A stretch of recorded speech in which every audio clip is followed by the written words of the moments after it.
weekend.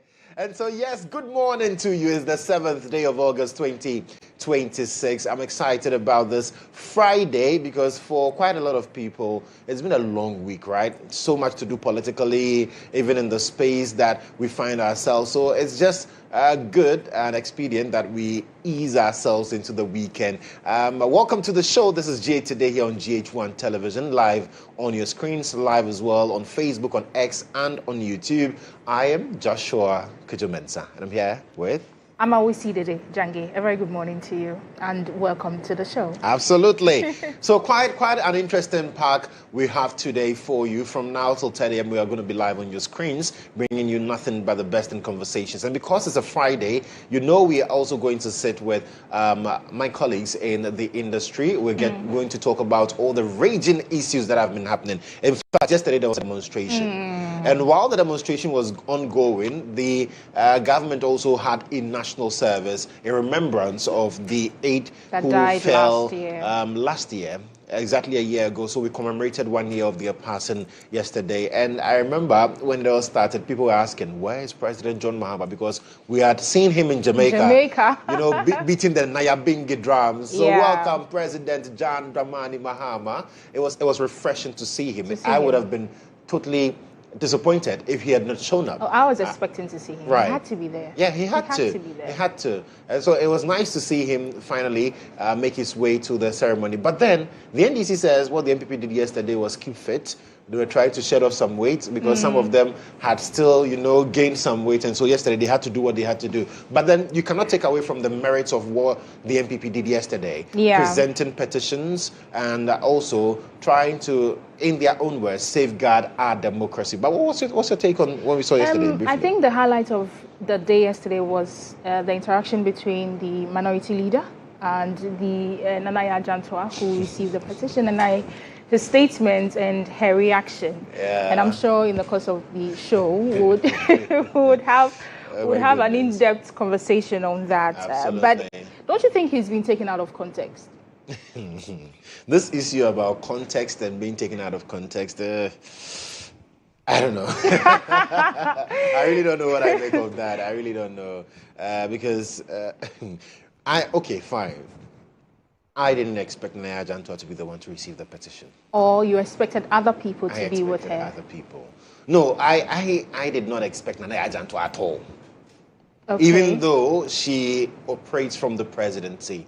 We know her political lineage. So I remember, I know some people who said that it was like the MPP was presenting a petition to the CPP. I saw that conversation too. For me, it was some way. But anyways, I mean... anyway. Yeah. Well, let's start off the day with our quotes for the day.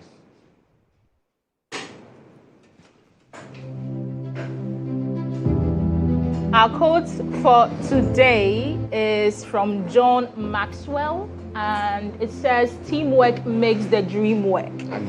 I think it's a tagline we have here. Oh, yes. I mean, when you enter our reception, it's boldly written there. Teamwork makes the dream work. So together we pull our energies, put our expertise together, and then we are able to achieve our dreams. And so I keep saying, no man is an island. You always need someone else. And so yes, teamwork makes the dream work. That's our quote for this morning. We've done a lot of music this morning, right? And so let's quickly check what the newspapers are saying.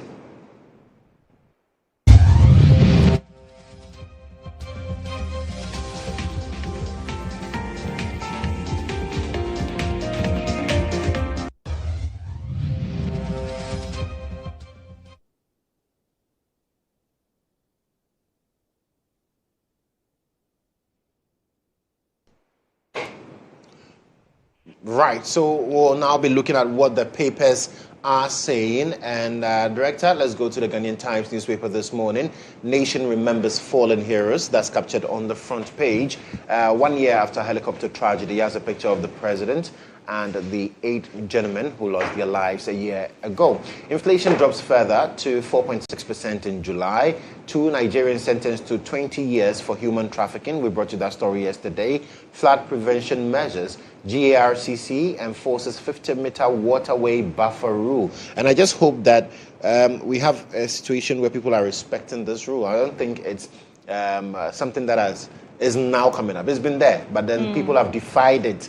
People who even want to start building in the water bodies. Then there's also NPP hit streets over democracy under attack, petitions judiciary and presidency. And that's for the Ghanaian Times this morning. The next paper is the Daily Searchlight, and on the front page it says Ghana's democracy under siege as opposition protest erupt over fears of authoritarian drift. Wow.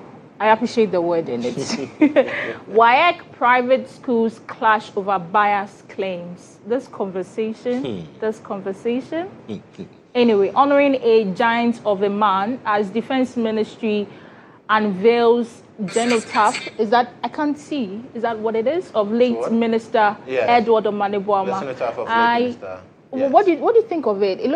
Does it look exactly like Dr. Omaniboama? Well, from this picture I can't see clearly. Okay, from this picture. Okay, all right. Yes. Tema, please seize cocaine worth $6.9 million. Arrest 4 suspects in anti-drug operations. That's some huge bust. Showboy Foundation CEO donates farm inputs worth 30,000 cedis to Trifo Heman. Okay, I can't really see that. Senior High Technical School. Senior High Technical School. Right. Okay, yeah. And that's it for the front page of the Daily Searchlight newspaper.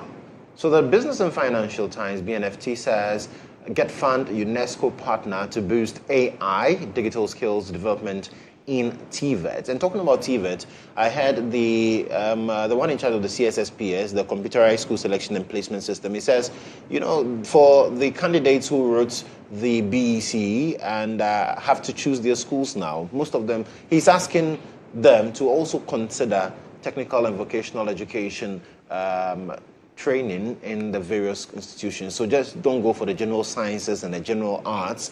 Consider TVET courses as well. Inflation cools to 4.6%, but domestic pressures dominate. And that's, I think, is the reality. Mineral, Gold Board faces transparency test. IMF, Gaiety press for stronger governance. And also, governance, not capital, key to attracting investment into microfinance. That's according to Dr. Ankra. GCB Bank takes center stage in global trade promotion agenda, and registration of shippers via ICOMS also on the front page of the BNFT. Our next paper is The Informer. The front page reads, Mohammed's ruthless pledge against Galamsey fails as Ghana remembers chopper crash victims. Baumia speaks for Ghanaians, says democracy must free citizens from fear. 22 billion Ghana cedis lost. Gold Board crashing Ghana's economy. IMF sounds alarm. Afenyo Marken gives 100 laptops to Efutu teachers. Asahi. Stop diluting constitutional reforms. Government is being told by Professor Bafo Ajiman Jia. And that's it for the front page of the Informer newspaper.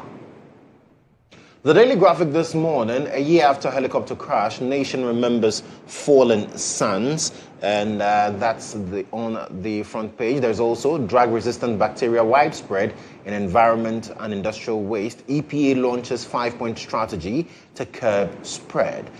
Tertiary Business Science Challenge, DCTU, Pentecost University, advanced to Southeast Zone semi-finals, and there's also MTN launches Heroes of Change Season 8, doubles prize money. Yeah, so that's the Daily Graphic for you. Daily Guide. Lawyers protest selective court vacation sitting, and it has a picture of Godfred Yeboah-Dame, the former Attorney General. NDC sets December 19 for national executive elections. Democracy under attack demo. NPP storms Jubilee House, presents petition under protest. Mahama urges recognition of public servants, and I think he made a submission at the commemoration yesterday. So on the front page of Daily Guide, we have pictures of the demonstration yesterday. The Chronicle this morning, police bust $6.928 million cocaine haul in Tema. Dutch national and 2 Ghanaians have been held. Customs Commissioner tours Western Region, border posts. Kumasi host Apostle Safo's Thanksgiving service, Moro. Yeah. And then let's build Ashanti region for Baumia's victory. And then the scripture for this morning is from the book of Proverbs chapter 3 verse 35. The wise will inherit honor, but fools get disgrace.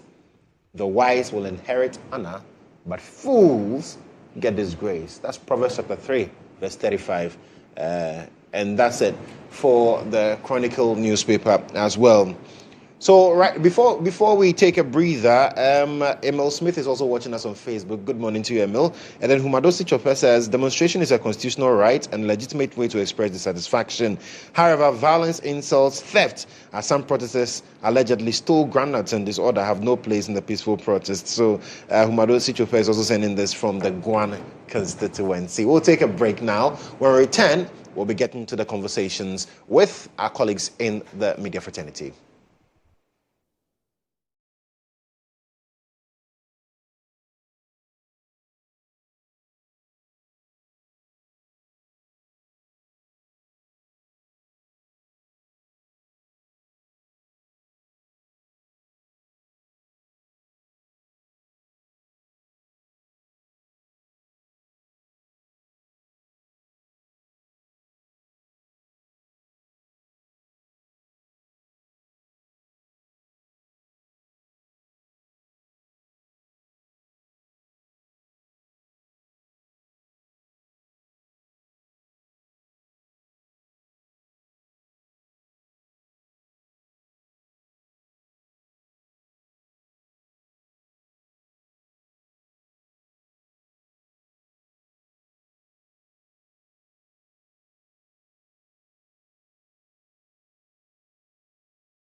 All right. Thank you so much for staying on with us here on the show. This is Jay Today here on GHOne Television. And of course, on Fridays, we assemble journalists and get to talk about all the national issues. And this morning, Wilberforce Asari, political editor for Asasi Radio, he's been away for a while. Thankfully, he's joined us today. Wilberforce, good morning to you. It is well. It is so pleasant to have you in the studio this morning. It is well. But I hope all is going well. We are trying. Where have you been, Wilberforce? IB knows. But the viewers don't know. The viewers who follow you don't know where you've been. IB There's no questions. I delegate IB to tell To be the one to tell them. So I IB had was a lot to deal with, right? Right. He had been summoned to different quarters for different reasons, and he had to explain himself. Yeah. But I think now the coast is clear. So yeah. So now he's not explaining himself again. No anymore. He'll have to do that one there. Oh, okay. Very well. But somebody's private life, what does he go do with the viewers? Oh no, they missed him. So they were asking why he's not been on the So show. something took him away, now he's back. He says he delegated IB. Yeah, so and we didn't put the words in IB's mouth. I'm not sure he will be comfortable with what IB has said. That's so Wilberforce Asari is here. Ibrahim Al Hassan, head of political desk at the EIB network, and also Elvis Darko, managing editor for the newspaper. Audu Malma is also back. He is the managing editor for the Custodian newspaper. Gentlemen, good morning to all. Morning. Yeah, it's been a very eventful week. Very. Yeah, but thankfully we are back here. Right, so IB, let me start with you. Yesterday, we had a mammoth demonstration led by the New Patriotic Party. The PNP was also part because they had indicated that they would join. And Janet Nablus, PNP. What is it? People's National Party. It's a party. Are you unaware of this political party? I think the EC has a lot of work to do, right? To be honest with you, we need to sanitize the register of the political parties in Ghana. We need to establish a threshold that if you don't meet, you don't qualify to call yourself a political party. I'm advocating for national funding for political parties, especially on the back of the Supreme Court judgment. It's going to take a whole toll on the coffers of the political parties. The governing parties will be okay. The challenge will be the opposition parties. It's difficult to raise money in opposition, especially when the governing party is doing its first term. Right? The businesses and the business owners and the businessmen, they hedge. In political party finances, they hedge. And they are likely to give you their resources when they know that the chances of you returning to power are very high.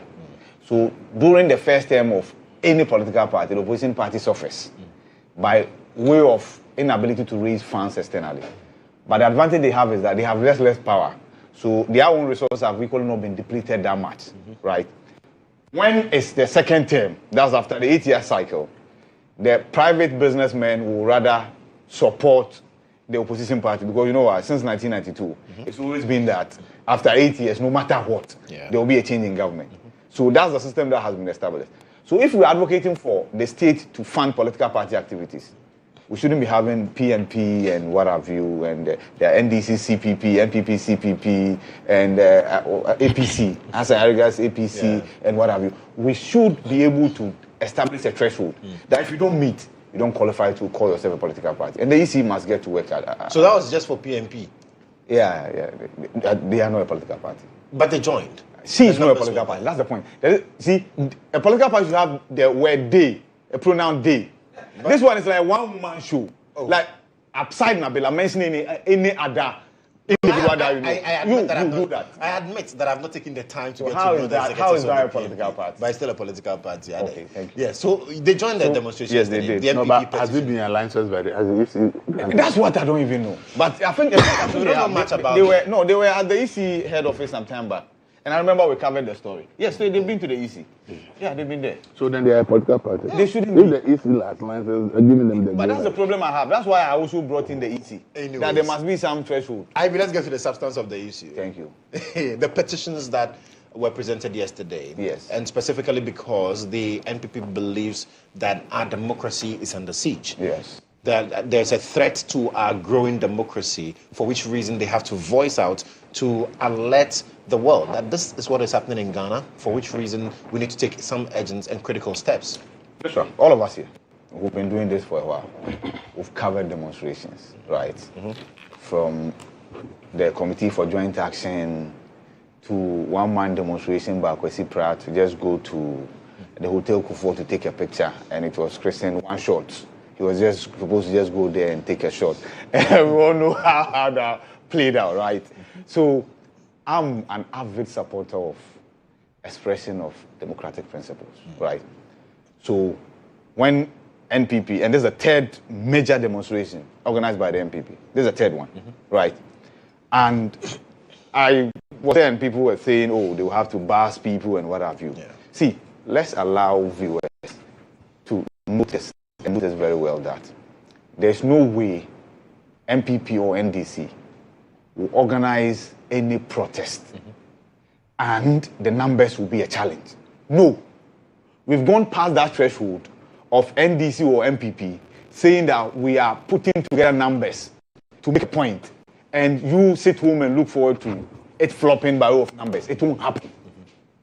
They have numbers to marshal at every point in time. So it will not be about how many police people showed up as against how many protesters. No. So there were people who were sitting on the fence and looking forward to those headlines. Yeah. It won't happen. NDC, MPP, unless they don't want to marshal the numbers, they will get the numbers. Now that's one. They were protesting against attack on democracy. Yeah. In their opinion. Kudos to the police yesterday. Nothing untoward happened. Not even a fly was hurt by way of provision of security. So kudos to the police. Talking about that, I've seen a video of a policeman saying that we'll deal with them. We'll deal with them. That video on its own is not conclusive as to whether he was referencing yesterday's protest. And if he was, then I think the police hierarchy must look into that. You cannot set out to provide security for a lawfully sanctioned exercise with the mindset of going to deal with them. Right. You only deal with people who misbehave. But that should not be a preconceived notion that we are going out there to deal with them. Thankfully, nobody was dealt with. But that doesn't stop the police from looking into this video. And it's been widely shared, right? And I've seen some elements within the MPP also share and ask questions. Where is the policeman? What is his rank? Yeah. And how long will he serve in the service? Those are immaterial. They are not necessary. To say that, as the NDC, when they were in opposition, also talked about Superintendent Kwesi, if you remember. Yeah. Unfortunately for them, before they came, the man had gone on retirement. And the man now serves as a head of security for Magdan Group of Companies. What can you do to him? You see? So when somebody misbehaves, let's point out the misbehavior without necessarily thinking that we'll come to power and show them where the power lies. That's not helpful. Right. With that said, 2 petitions were presented. One to the judiciary. And the excesses of every demonstration. Yesterday, I personally witnessed those excesses. And I mean gridlock. And people were complaining. And I remember covering NDC demonstrations where people will be in trotros for a long time and they will be lamenting and complaining about the nuisance of expression of that democratic right. Yesterday, I had to walk from here to Parliament because there was a massive gridlock. Yeah. It was helpful to me because when I got to Ridge Runabout, they had gotten there. I got the opportunity to speak to Anthony Kabo on camera. I spoke to Collins Usa Mankwa, former MP for Mensah North, and some other protesters, right? Now, the petition presented should be acted upon. It's just like we sitting here and saying that there is something wrong with one thing or another. There is something wrong with one thing or another. How is relating to phones that I have here? Yeah. There's one that doesn't work, right? But I just came from radio. But why are you explaining? No, I just came from radio, and that phone usually from radio, I put it somewhere. Yeah, but because we had to rush to the studio, I'm not here. So you brought all your 3 phones. Don't worry at all. Yeah. The job we do, I feel we can even be using 5 phones, and it will not be enough. It will not be enough. Yes. So the petitions. Back to the petitions. The petitions have been presented. Yes. and they've been accepted. At the judiciary level, it was accepted. Organizers, specifically Alexander Kwame Afeni-Mankin, did not have any issue with the one who received the petition. Yes. But however, the Jubilee House, Nana Jantua was the one detailed to receive the petition. She's a senior presidential staffer, right? So she's a senior president. That's her nomenclature. Okay. Senior presidential. I thought she was just a president. She was a presidential. In the office of the I think chief they of staff. segregate. Yeah, The office of the chief of staff. Yes, but she works at the Jubilee House. Okay. I think that's the bottom line. Okay. I remember the demonstration I covered organized by the National Youth Wing of the NDC. Yeah. Jodo Parado, Pablo was the one who organized it. There was a deputy chief of staff that had always been detailed to receive petitions under Akufo-Addo. Oh, this tout, Fawaz? no, that's This guy, Bossman. Bossman. So it was Bossman. And constantly I realized that even if I was not the one covering, you realize it was Bossman that was constantly detailed to receive petition. Right? What matters is, will the petition get to its destination? And what response will those petitions elicit? See, what has been happening in this country relative to demonstration is a template, it's a formality. Whatever the governing parties want to do, they will do them regardless of the content of the petitions. So it's great. Let me tell you the advantages of set demonstrations and set petitions. Right. It gets all of us to highlight the concerns, as we are doing, right? It gets the international community to be alerted to those concerns, as has happened. The international media outlets will equally pick them. Again, the opposition parties, who are the organizers, will get to boast about the numbers, as they will do, because they were able to get the numbers, right? It also reinforces the cohesiveness within the party. Yesterday, all members of MPP rallied behind one cause. What cause was that? To register to the system that there was something wrong with our democracy. So they had advantages.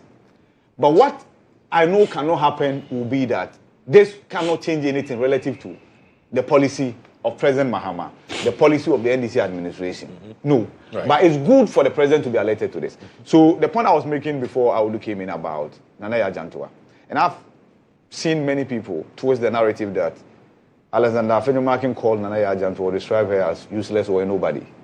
Right, a nobody. And she herself has spoken to that, saying that why will Afeni think she is a nobody? Okay, so this is what Afeni said. Afeni said that he leads the caucus in Parliament. Yes. He is there with the General Secretary of the party, and then other dignitaries of the party. He expected not just Nana Jantua to come to receive their petition. He expected some others to join, right? So here he's talking about the individual, one individual coming to receive the petition, right? That Nana Jantua, in her subsequent media engagement, says it means that Afeni has described her as a nobody. That's the interpretation she's put into that. But like I said, I've watched the video and I've scrutinized. I don't hear that from Afeni. Afeni talks about a sign of disrespect. Yes. He mentions that it is disrespect for only her and to come out and receive the petition. See, I followed the minority when they went to the Bank of Ghana headquarters. That was when the NDC was in opposition. Opposition, yes. A security man was asked to come and receive the petition. A security man was asked to come and receive the petition. The petition was not delivered. And I support the fact that the petition was not delivered, because that was disrespectful. But guess what the explanation from the central bank then was? That the central bank governor was not available, right? This was an entity that had about three deputies. So the central bank governor was not available. All the deputies were not available. But the security explanation is that the minority wanted the head of the BOG governor, Dr. Addison, because of the losses incurred at the central bank. If you want somebody's head, must he be the one to come and receive the petition from you? Security-wise, was that safe? But the counter-argument then was, even if Addison could not come, was the security man the best they could have done? So that petition was not delivered. But the minority made a mincemeat out of this. So, if we're a political watcher, I think it would have been damned if he had not highlighted this point. Because it gives him some leverage in that regard, and it gives him a political capital. Right. He will want to take advantage of that. Right. And that's what has happened. So, the demonstration is in order. Okay. It has its own pros and cons. What I wish had been different would have been the timing. I spoke to Antona Bayefakabo, who I'm told was the real organizer for yesterday's exercise. So his success could equally be credited to him. And I've seen many people laud him on social media, many NPP people as well. He mentioned that when Dr. Monibuama was alive, he was an astute Democrat. On his own, he led protests. Be it from the Committee for Joint Action and what have you, he did. He was a student leader as well. So as a true Democrat, he's very confident and he's very sure that wherever he is, he will be happy. Yeah. That on the anniversary of his passing, of his unfortunate passing, the NPP is also expressing the same democratic right of expressing their concerns about happenings in the country. Right. That's the explanation he gives. Right. So to me, honestly, yes, there are others who think that no, they could have chosen a different day. Well, there was a disadvantage to they choosing the day they chose. And that's because for the longest time that the memorial service was on, there was no media coverage for the demonstration. I monitored media platforms. For the longest time, for the 3 hours or so that the UPSA activities were ongoing, the focus of the media was there.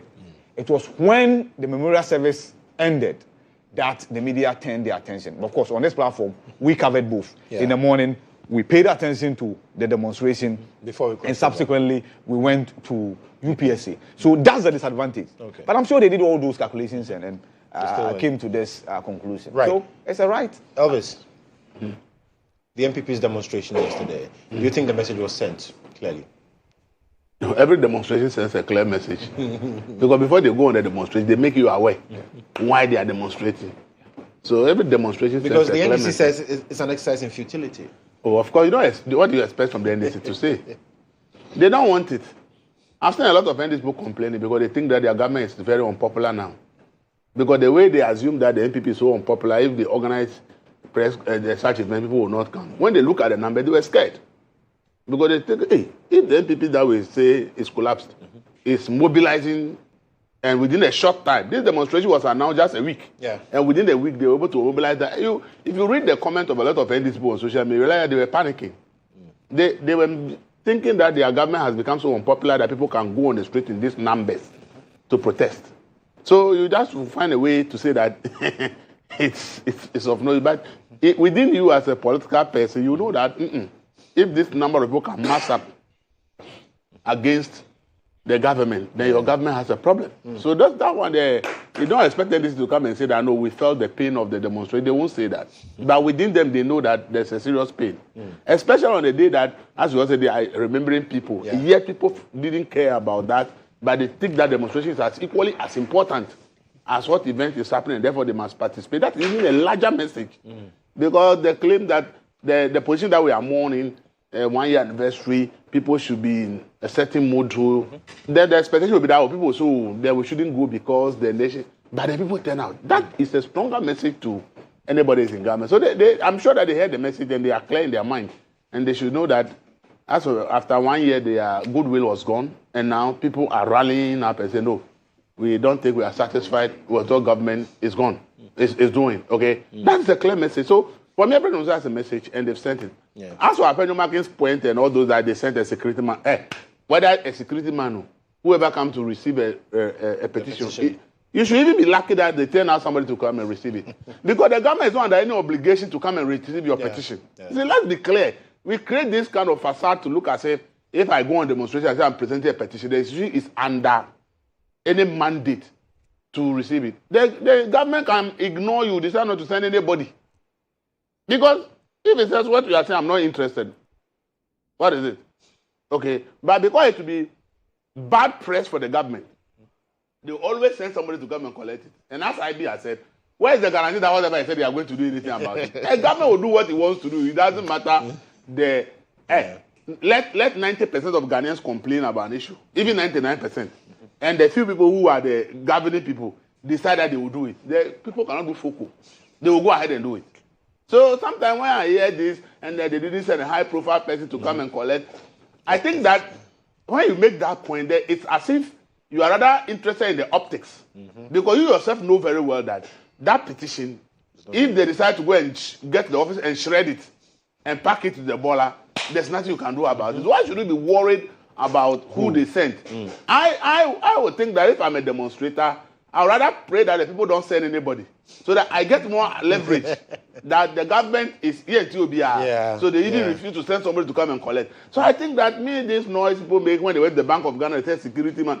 Look at the rank of that man in the military before he retired to join the Bank of Ghana. The man was a lawyer as well. Who doesn't know Nana Jantua? From public service to order.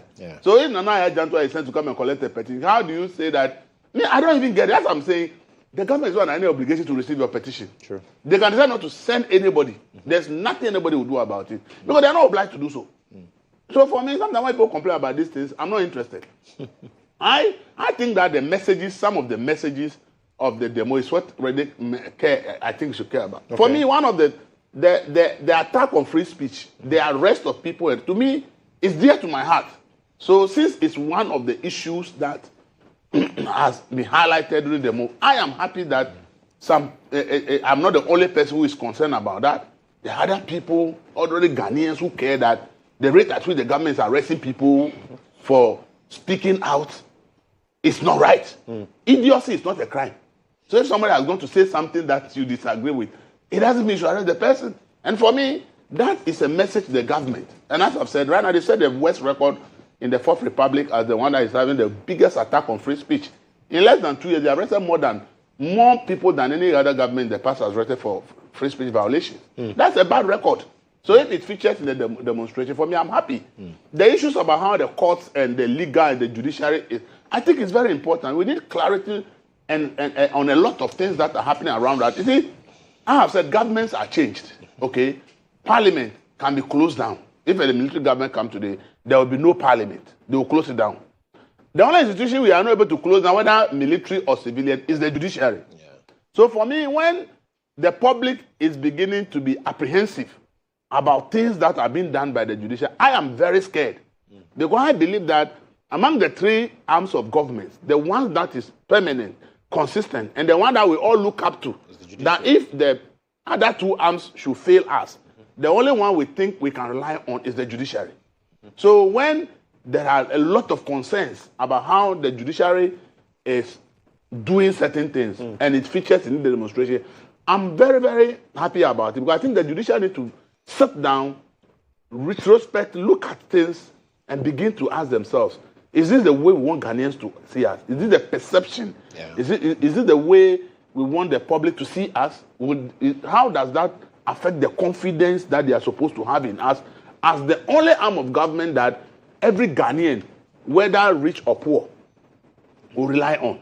So for me, when there are issues about judiciary and their concerns, I think that it is important, and I hope that everybody that matters in the space for justice delivery will take some of their concerns seriously. The judiciary needs to take certain steps to give the public confidence that, look, we think this and that and that. I've always said that we have a big problem. You don't see the General Legal Council commenting on rulings that the entire public or majority will rise against. You won't hear anything from the General Legal Council. You won't hear anything from the Judges and Magistrates Association. Hardly, sometimes Ghana Bar Association will speak, but sometimes they keep quiet. I think that we need to be hearing consistently of some of these organizations on issues that affect their particular institution. For me, it is so important and dear to my heart that every Ghanaian gets about this country. The democracy we are all talking about, although we say Parliament is the root of democracy, when Parliament is messing up, it takes the judiciary to call them to order. It just call them to order. When the presidency is messing up, it takes the judiciary to call them to order. That is why we must all be interested in issues around the judiciary. I have said, rulings that are happening and technicalities are used, especially in this Fourth Republic, to throw away cases when public money is involved. The court is not interested in fishing out for the public money, but they can use technicality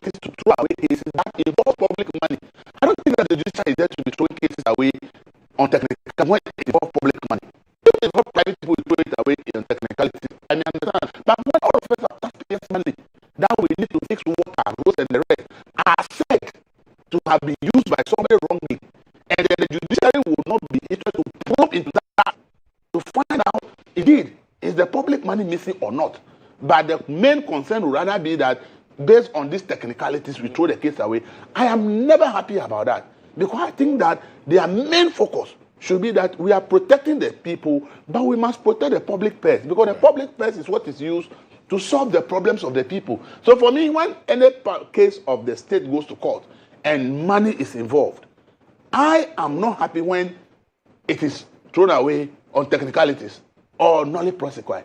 And I don't understand why nolli prosequi was filed to discontinue cases that we all are aware that issues of public money and not small money, huge monies are involved. Okay, look at Sagleme. The first assessment that was done said the total work that was done there should be around $70 million. We took $200 million to do that project. It meant that based on that assessment, $130 million of the money has not been used for the project based on the first assessment. Multiply 130 million by 12 as the exchange rate. Let's even multiply by 10. Okay, you are talking about 700 million Ghana cedis of Ghana money. Yes. Yeah, I'm just making about 700 million Ghana of Ghana money. Is what we are talking about. Why is it that an attorney general, 1 point something billion? Why is that an attorney general is rather interested? Is interested in discontinuing the case. Yeah, it's even more than $1 billion. It's about 1.4, 1.5 billion Ghana cedis. And attorney general is not interested in delving into the matter. And the court were not interested to delving in the matter to the bottom line to know, is it indeed that some people misuse the money? Don't blame but we found only prosecutor throughout the case. So if it is true that indeed the money was misapplied, it means that we allow some people to just embezzle over 1.3 or 1.4 billion of Ghana money, and then we found only prosecutor that the government is not interested. How can you tell me the government is not interested in this case? Public money, our own money. They put taxes on fuel, not because fuel is supposed to be selling at that price. It's because they just use the law that government needs money. If without fuel, we'll be paying less for fuel. We are paying more because of taxes. And then when we collect the money, we are now going to service a debt of a money that we contracted to do a project. And we are told that over 1.3 or 4 billion of the money had not been used for the project. And as we speak here, we have not been able to have a conclusive end because some attorney general came and said, let's throw away this case. And the court could not tell the attorney general that, no, this is public money.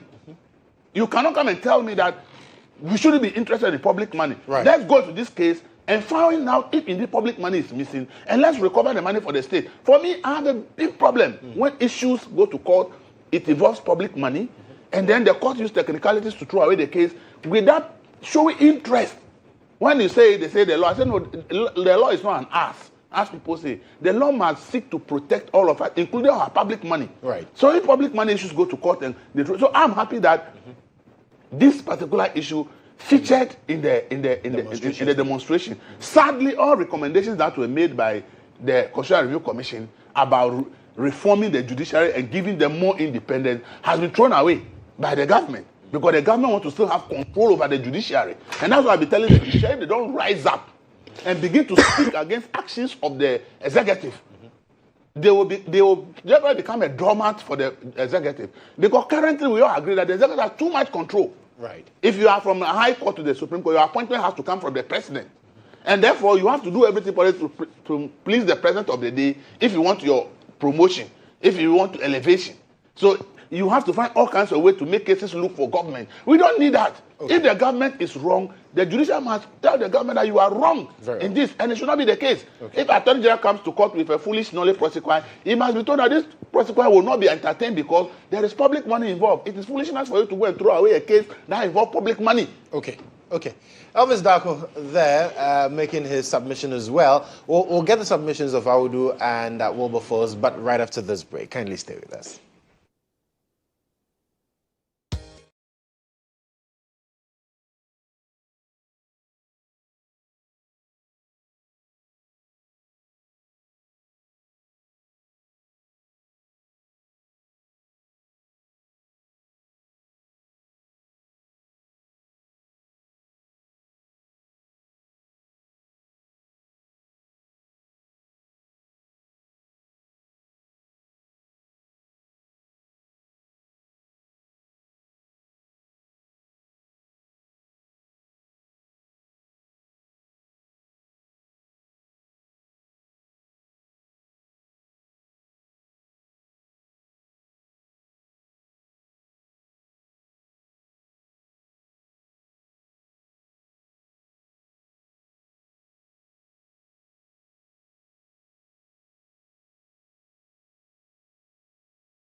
From Ibrahim, also heard from Elvis. Time now to hear from Audu Mahama on the MPP's demonstration yesterday. Audu.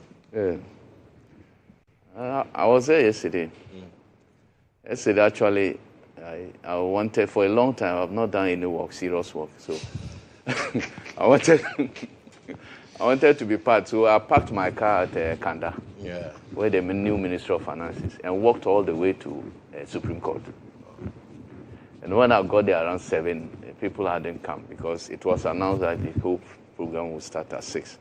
So I was there early. And I was there, I stood throughout until the crowd massed up around 9:30. And then they presented the petition to the Supreme Court. Then we walked all the way to Jubilee House. As IB said, the whole thing was so peaceful. The only thing that brought some small attention was when we got to the AMA premises, AMA building, instead of going straight forward, the police had actually barricaded the road. So they always move forward, and then the protesters will come, then they'll move again. So they went ahead and stood just... I think the Octagon building. Octagon building, yes. So they stood there. When the demonstrators got to that place, there's another road leading to Registrar General. Yes. They decided to take a fast retreat. Through the Auditor General. Through the controllers, this thing.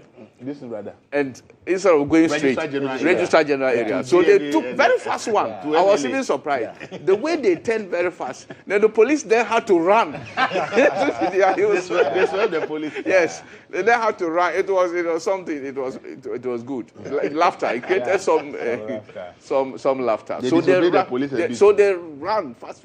Then they went and blocked that side again, and the thing continued. So that was a lively part of the whole demonstration for me. Yeah. And I myself, I enjoyed it. The way the police ran, I said, after all, I marched all this, I walked all this way. If the police were so asked to run small, I think it was worth it. So we got to Jubilee House. Actually, when we got to Jubilee House, I had to go somewhere.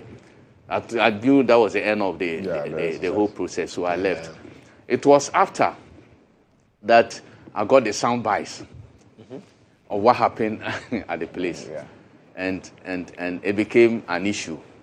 And for me, as Elvis said, look, it doesn't really matter who received the thing, but it's just that politics is about getting attention.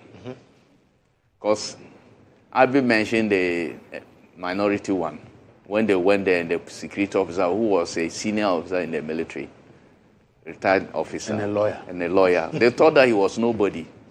So they didn't even present the petition. And after yesterday's interview with my very good brother, Mustafa Gbande, I thought that if he had done that interview earlier, before the presentation of the petition, I think it would have been worth it if MPP had walked away with the petition. Because he said the government will not even open that petition. But he's telling the truth anyway. He's telling the truth. Who would like him for saying because he's just simply bringing something that will probably happen, but he was quick to mention it. And he went to the Jubilee House. He's deputy director of operations at the Jubilee House. Nobody will open it. He said nobody will open that useless. The truth too. But people said, so you see, it's all about symbolism. It's about symbolism that we are presenting a petition and all that. If government present a petition, they receive, they don't want to act on it. You can't force them. What can you do? In this instance, the deputy director in charge of operations said they will even open it. So it didn't really matter who received it, because if it were even the deputy chief of staff or chief of staff himself, as he said, they will go and put it in the dustbin somewhere. You understand? So that is it. But on the substantive matter of why this demonstration came on, I think that many people will agree, especially MPP people. NDC may disagree that democracy is under attack, because it's always the case. that when you are in government, you hardly see a lot of things. When you are in position, you see so much. Yeah. And it is normally, and things are said that especially when opposition is subjected to some treatment that maybe hitherto was not happening. Look, I went to the demonstration yesterday, not just because of free speech, attack on free speech. I think that substantially why I participated was the selective justice in this country, what is creeping in, and also weaponization of our state institutions. That's the reason why I attended. Look, things have happened in the past. We are saying that we want to move away from the wrongs of the past. There's a reset. We want to reset everything. But that reset cannot be doing things worse than the past. Right. A reset should be doing things better than the past. I think that things are getting worse. Let's take the selective justice that I've spoken about. As for free speech, Elvis has dealt with that. You have a system where opposition elements are subjected to conditions that have not been seen before. You will have an opposition person probably arrested by a state institution, and the kind of onerous bail conditions imposed on those people has never been heard of, at least in this Fourth Republic. I've never seen that. I've never seen that. And it is seen to be targeted at a particular political party. That is selective. For instance, you see somebody like Sibe Entry, former NSA boss. Yoko, not caught, imposed 800 million Ghana cedis bail bond on him, with 4 sureties to be justified. Is it 6 or 4? You would say. 4, at least 4 to be justified. This man was in castration, was in custody for weeks, if not months. He had to go to court.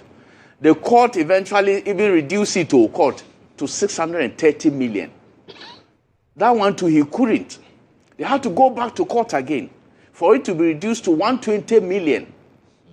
All this while, this man was in custody because he did not meet the bail bond. The bond, the onerous bond you have imposed on ADV presupposes that you have already saying that he's guilty before he's even trial. Because the essence of bail condition is to show that you have gotten the person and there's that surety that that person will be needed when he is called upon to answer in court. But when you do that, you are already punishing the person to be incarcerated. You are already incarcerating the person even before he's taken to court. That is not fair enough. You took Edubuahin, for instance, Kwabena Edubuahin, yes. Former Director General of Signals Bureau. You know the bail bond they put imposed of him? 120 million Ghana cedis with 6 sureties, 4 to be justified. 120 million. And you know the amount that they are charging him on? 49.1. 49 million. How wicked can you be? How wicked can you be that somebody who is being tried for allegedly causing financial loss to the tune of 49 million is given a bail condition of 120 million Ghana cedis with 4 sureties to be justified.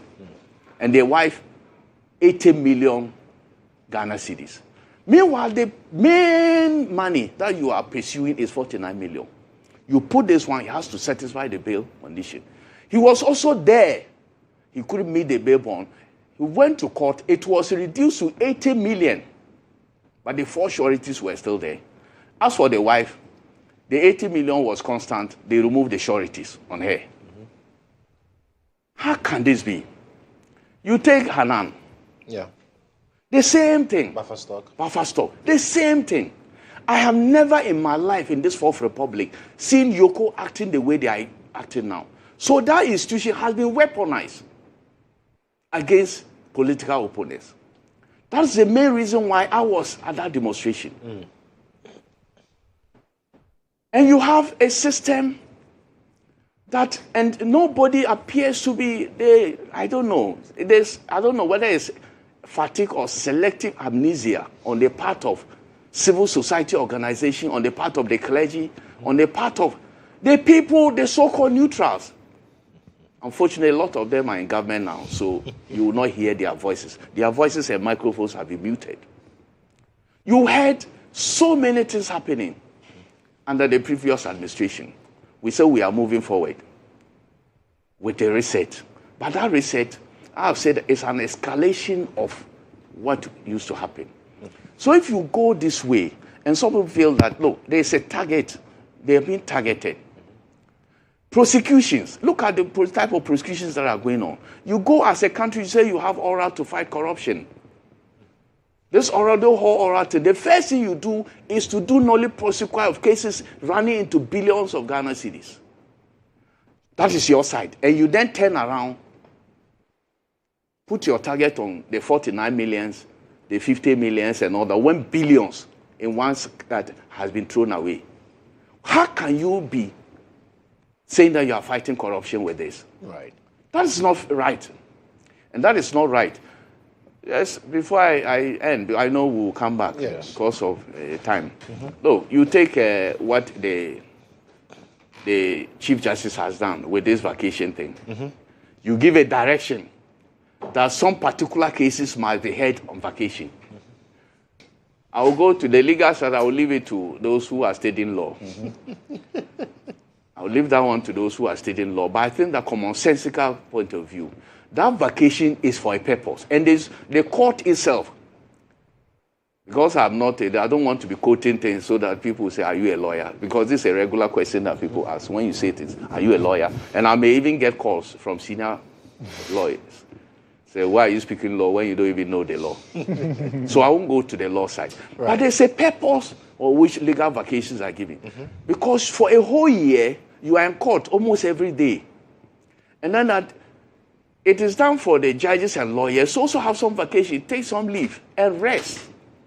You then direct as Chief Justice of the country that two particular cases must continue during vacation. And the judges, they are bound by the warrant. They will have to be there. They have no resting place. They will have to be, their resting place will have to be sitting in court during vacation. How fair can this be? Why these particular cases? When you have people who are facing murder charges, who are facing serious, when they are convicted, will go to, you think that those people do not want to be, their cases to be heard, for them to be freed? That is selective justice. Right. Because you are, may I even call it, in this instance, it's selective injustice. You can't even call this selective justice. It's selective injustice. Because, look, we are all presumed innocent and to proven guilty. So you do it in a manner that is fair, that is candid, and that is not capricious. Right. I think this matter, in this manner, is being capriciously applied. And I was talking about weaponization of institutions. I mentioned Yoko. I also mentioned the court. Okay. I think that we have seen a trend in what is happening in our courts, and the new Chief Justice will have to look back so that when he leaves office, so many negatives will not be pointed at him. That in your tenure, these are the things that happen that have never happened, even under military regimes. It is something that I'll conclude on. Right. Because everybody is in everything. You may say that, look, you are in power. You are doing everything. Look, if you're in power, you can do everything. The only thing you can do is to turn a man to, you cannot do, is to turn a man into a woman. Even these days, people are doing it. People are doing it. Now they are doing it. Now it is being done. The only thing is that you will not be able to challenge God. That one you can. That one you cannot. You will boast. When you challenge God, you see your smoothness level. And we saw it. We all saw it recently, even in MPP elections. So my advice is that, look, we have a country that we all live in. Right. We should do things that are fair to everybody. So, look, I don't care whether it's been done in previous times, it's being continued. If you want to do this, as you all know me, you know me, I believe in an eye for an eye. Because I believe that in countries where an eye for an eye works strictly, nobody will remove an eye. Because if you remove my eye, they will remove your eye. Yeah. And you dare not. You don't want to be a one-eye man. So nobody does that. Yeah. I know that, but I also know what people talk about grace. But grace is such that we will learn to respect the rules. To respect the rules, and rules are everybody has rights. Right. And those rights are inalienable. That cannot be taken away from them. Should not be taken away from them. Wilberforce.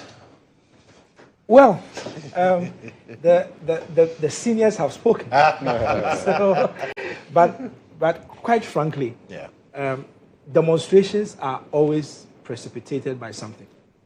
Audu Mahama has been able to narrate some of the things that has precipitated this particular demonstration, from actions and inactions from the courts to actions and inactions by security agencies, arrest and all that. That is what has led to this demonstration that we had.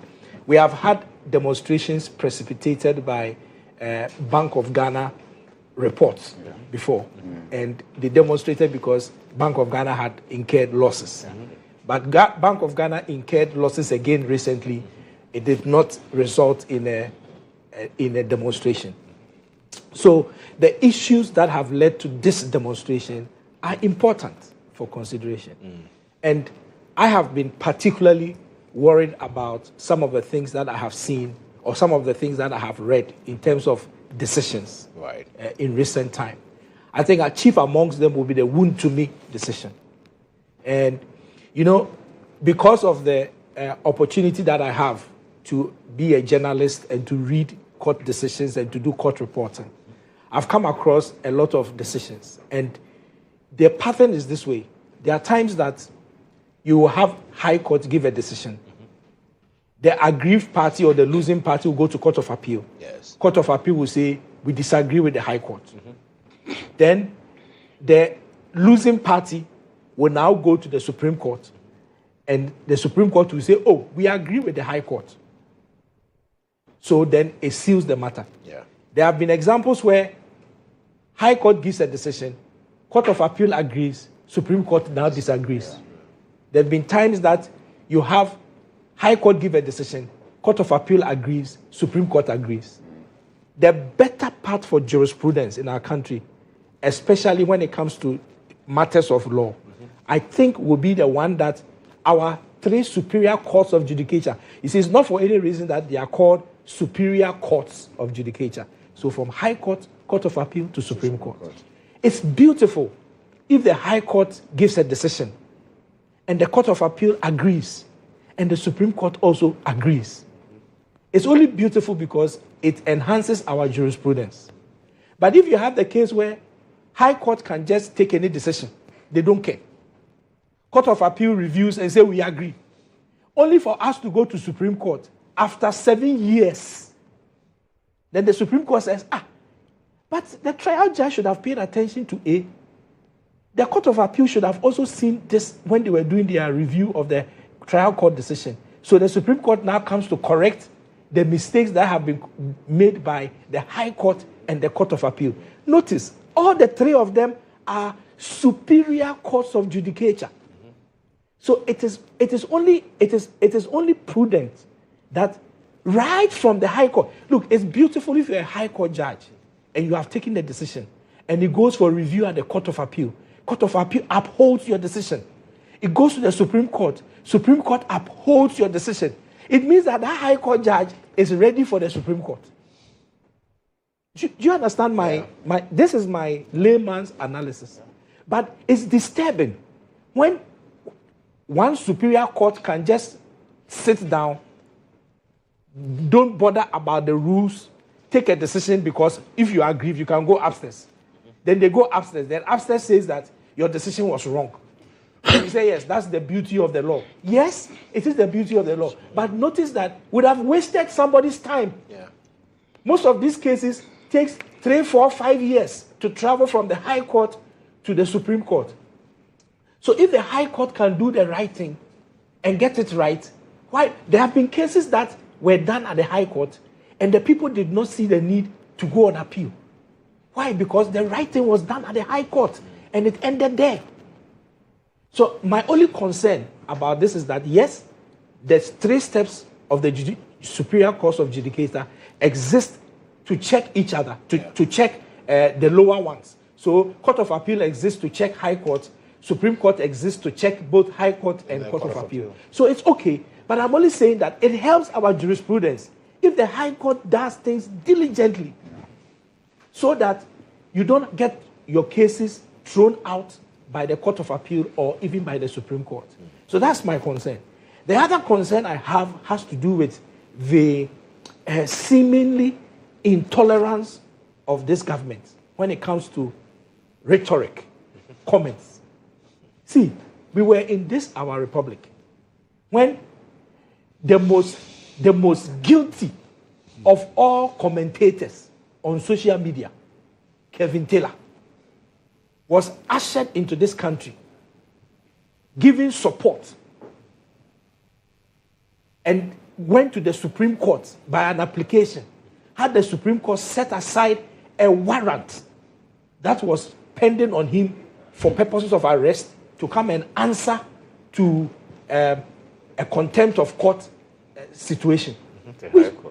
At the High Court. Yeah. We saw him. He went straight to the Supreme Court.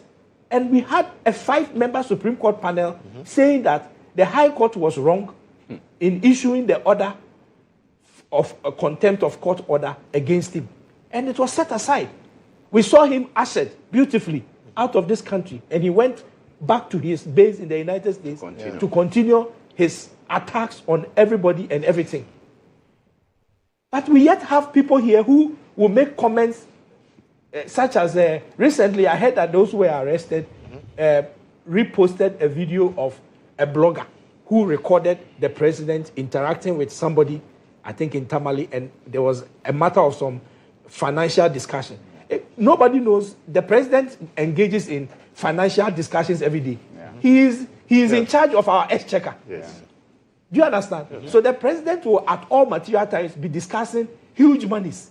It doesn't mean that he is asking for the money to put in his personal pocket. But that was the caption, that the president was negotiating for a bribe. Bribe, yes. Okay. So that would be disturbing. Yeah. Okay. But I'm only saying that I don't see how that kind of comment should warrant arresting of people and all those kind of. It's a little bit disturbing for me. Right. It's a little bit disturbing. So I'm only saying that the things that precipitated this demonstration, for me, is what we should look at.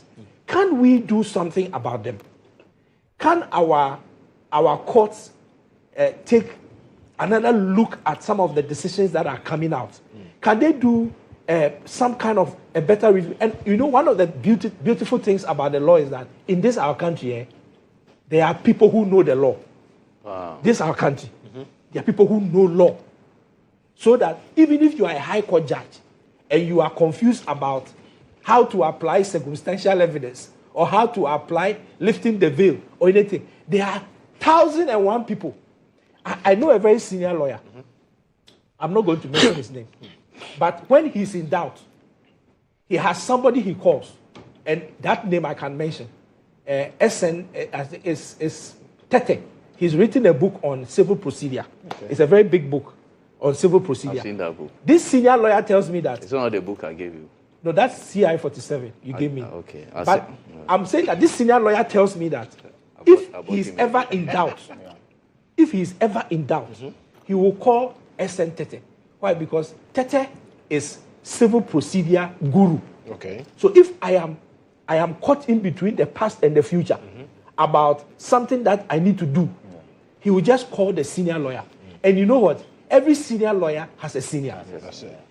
So every senior judge has a senior judge. Oh, yeah. So if you are in doubt, just call and find out and inquire. Don't be a law to yourself, you know, the law is in my bosom. Ubeti. Ubeti. Right. So please, the issues that have precipitated this demonstration, for me, is my focus. Yeah. Let's pay a little bit attention.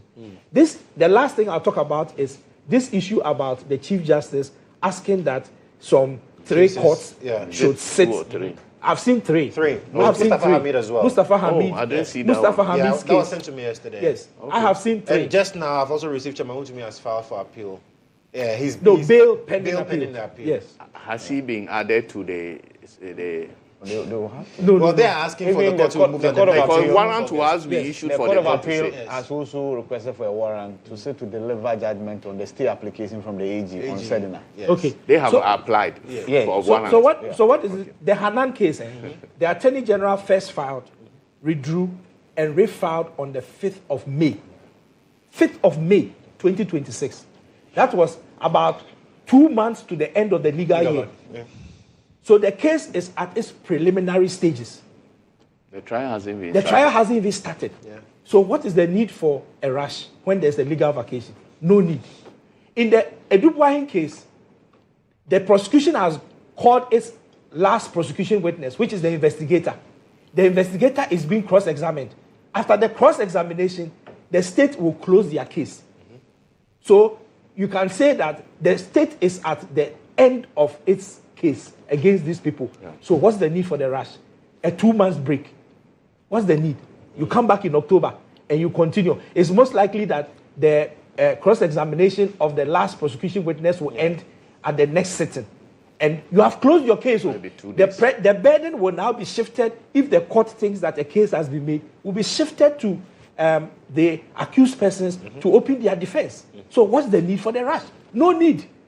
Mustafa Hamid's case, I'm not too sure about the stage in which that case is, but I'll not be surprised that that case is at case management conference. I'll not be surprised. So if you look at all the cases, quite frankly, there is no need for any rush, such that an 8 weeks break. There are times that the court can adjourn one case for 4 weeks before they continue. So what will an 8 weeks break do to the case? Do you understand? Yeah. There's no rush. So I don't actually see the need for that warrant to hear the case while there is the vacation. In any case, you are hearing the case on the 11th and 12th of August. That will be 2 weeks after the legal vacation commences. It will be left to 6 weeks. So let's assume that you even hear on the 12th and you hear the following week. And within the legal vacation, you can have about 3 to 4 sittings. That is all that you can have within that legal break. And then after that, you will come and continue in the new legal year. So quite frankly, the legal break presents no urgent delay to any of these cases, such that you say that you are in a hurry. So I just think that perhaps that move was unnecessary. And it is generating unnecessary discourse and unnecessary attack on the judiciary that I respect so much. And that's because the judiciary, and that's the last thing I'm going to say, the judiciary is the last of all the spaces. And somebody said this morning, I believe, that assuming there is a coup d'etat, all the arms of government may be rendered incapacitated. No, maybe they will be rendered. They will be rendered incapacitated, except for the judiciary. Yeah. And that's the reason. The reason is because it is the last place we go. So let's not bring the judiciary into the new space unnecessarily by some of these decisions and indecisions. I rest my case. 30 seconds. Yes. When lawyer Godfrey Dami issued that statement, they said they will not participate, right? And then he attached him. I don't think they said categorically that they will not participate. They said that the Chief Justice should have a relook at because the decision. Yes. They need that break as well. They need it. Yes. Yes, they've I've worked heard for people 10 say months. since that day that as Attorney General, he ensured that cases where sittings were done During the legal daily. No. This is But sittings have happened during legal vacation in the past No, before. legal No, vacation. no. No, so let me just explain something. No. Legal cases. vacation. Don't add to me. I will explain. It's not a novelty. No. It is. Okay, explain. Look, we are here. Look, cases are held.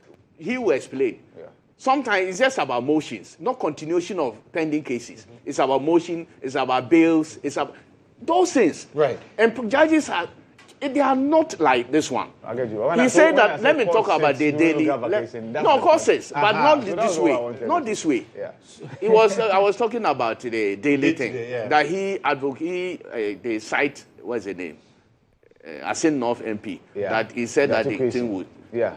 At Washington daily. Daily. Yes, I remember. But this is happening now. It is happening. Look, I have followed a case like Dubois in his case. You go there from Monday to Thursday, and of course, I don't know whether they sit on Fridays, but Mondays to Thursday, the case goes on like that. They sit on Monday to Thursday, unless there's something appeals or there's a case that a judge cannot sit, or the judges, the prosecution and defense, they have a common problem that they will shift. But ordinarily, they sit daily. Okay. So it is not something. It's But not new. I have a problem with criminal trials that are held on daily basis. I have a problem with that. Yes, I think have so. a problem with I it think because so. I think it's not healthy. I think so. Because anybody who is standing trial in a criminal case already has a lot of mental pressure on them. Yeah, I think so. I don't subscribe to that idea of sitting on criminal cases. Daily. At least twice a week is fine. Yeah. And then, I followed, for example, the case of the Republic versus Bafu Boni and others, the NCA case. Yes. I followed William that case, Teddy, yes, from start to end. The same as the Sergeant Atamaklo case. I was in the court every day the court was sitting, or every time the court was sitting. The judge will tell you that we'll do this case twice a week. Maybe we'll come on a Monday and we'll come on a Thursday. Yeah. Sometimes something will happen that will not make you be able to sit in a particular week. Then you shift it to the following week because of some application or something of that sort. But I don't think it is healthy to say that someone is standing trial in a criminal case. We will sit Monday, Tuesday, Wednesday, and every sitting is 4 hours. Why? It's torture. The pressure. So Joshua, Yes. The pressure. where Wilberforce landed, and I agree with him. On this platform, we sat here and we raised questions about why a minority leader will have to go to court every day, and sometimes sittings in parliament will have to be halted because I took her the day in court. Right. So when people reference this and bring in Godfrey Dame's name, it's because of these happenings. I disagree then, and I'll disagree now. I agree with you. But I don't think that the former minority leaders case was daily. Every day. It was daily. No, I tell you. I followed that case as directive. Well. There were times, so probably practically it didn't happen, but there was a directive that case must be done on daily basis. There was an announcement. So I don't. I think that. I think it was not followed through. No, that might be, but there was. Atu's case, I used to go to the court. It was Justifia Sewa Sariboche's court. I used to go there. So I don't remember that we're going to that case on there. I think every week there were 2 sittings. But the problem was that they were asking that instead of sitting on Tuesday, because it was a parliament day, they wanted to sit on a Monday, which was not a parliament day. And I think the judge disagreed. There was one occasion where the court had constituted and Atu was not present. And the excuse that his lawyers gave was that he was in parliament. And the judge got upset that he was standing down, but they should relay the information to him that the court is sitting and that he should come immediately, or there will be an order issued for his arrest. I think the Monday should be sitting. The judge should have allowed that. And on this platform, see, we are principled. Things we condemned in the past, we won't stand here and condone. No, right? I agree with Wilberforce that as much as possible, let there be flexibility. Right? Where there's no need for a rush, do not rush. After all, they say just the wheels of justice grind slowly, right? But eventually, we will get there. But in this case, it's speedy trial. So. The lawyers know what to do. To be honest with you, there is also an option available to the lawyer as to what they should do. They know. They know. The system can. So we're running out of time. I don't agree to this argument of daily sitting should be. Look, I have said if we want to show that we want to fight corruption, every high-profile corruption case above a certain amount, they should sit daily. If you haven't stolen the money, what are you running away from? Is it sometimes let's stop this idea of some is it we are all saying there's a lot of work to do to defend yourself. We are all saying that you may not be the guilty, corruption but is not going because the court are too slow. And then when the court also decide to make the process fast, we say, why are you making it fast? So what do you want the court to do? So I don't agree with that. I have said to show commitment that we want to fight corruption. A corruption case above 10 million Ghana cedis and above daily. We should let them sit on daily basis. Okay. We should let them have, say, this case should not go beyond 1 year in a court. You cannot do that in criminal case. Right. You can't do that. You can do that. Why can't you do that? If the person fails at appeals, a high court, he has another 1 year to go to appeals court. If he, after 1 year he loses at time, he has allowed to go to Supreme Court. 3 years. Why do you spend 3 years in one court? You said that you want to legislate that criminal case should be held 1 year. Why? You are challenging our ideas. But the man is challenging our ideas. I am saying that Elvis. You don't have a problem with the legal vacation thing? No. Which legal vacation? Look, we should cancel legal vacation. Why? You are doing the same thing. You are not getting results. You want to keep doing the same thing. You are what are you talking about? What result do you want? We should cancel legal vacation. Elvis, you when you make a point, we can. Why you interject? So the courts are sitting. No. Let him finish. Let me finish. Allow. Okay. That is my view. Okay. If you work at the ministries, you go to leave once in a year. Yes. Every judge should also go to leave once in a year. That's their leave. 2 days. Okay. That's their leave. It shouldn't be 2 months for a legal vacation. Yeah. Let them work and go to live like any ordinary worker. I made the same arguments against teachers. I don't understand why a teacher or a lecturer, school is on vacation for 2 months and is sitting home and is getting paid salary. Why somebody at the ministry or any place is getting only 22 days of work leave in a year? But the work is different. The workload is different. The workload is not different. Okay. Why? No. Where's the workload different? You are working from 8 to 5. How many judges is 8 to 5 in a day? The teacher is supposed to teach 8 to 5. I'm working in the ministry. I work 8 to 5. The teacher must over 1,000 scripts. Oh, please. Cliff, who says he's with you? Fire on. Don't mind him. That's for Cliff. Let's unify a system where every Ghanaian worker a teacher must has 1 month leave. And that leave, you apply for it. You get 22 working days as a leave. Whether you are a judge, you are a teacher, you are a ministry worker, whatever you are. Right. Why is it that a judge should we cancel Parliament's vacations? Everyone. Now they go to the constituency to go and work. No, everyone should be cancelled. They actually go to the constituency. They have weekends to go to their constituency. You know, Don't they have weekends to go to their constituency? Parliament is on recess now. I said they should. They are on a long vac I am recess. saying that if I have my way, if I'm president When of judges, the when the judges go on vacation, they don't review. When the judges go on vacation, they use the vacation to prepare their judgment. No, please stop that. When they are sitting on cases that they are sitting on cases they are not vacation, don't they give judgment? They do. But they use the vacation to prepare their judges don't go to. You are doing the same thing. You are not getting results. Somebody give you a solution to get results. You are against it. Okay. You are all enemies of progress. I don't get it. All right, gentlemen. You know what? No comment. Just so that we don't become enemies of progress. I want to talk about Galamsey. No comment. Because a year on, after losing these 8 men, they were on their way to launch the Responsible Cooperative Mining and Skills Development Program, the ARCOMS DEV. We lost them. Now, one of the things, in fact, after the incident, we all said that the only way to immortalize their memory would be to show positive steps towards the fight against illegal mining. Elvis, briefly on this matter. How many minutes? Thank you for the opportunity. You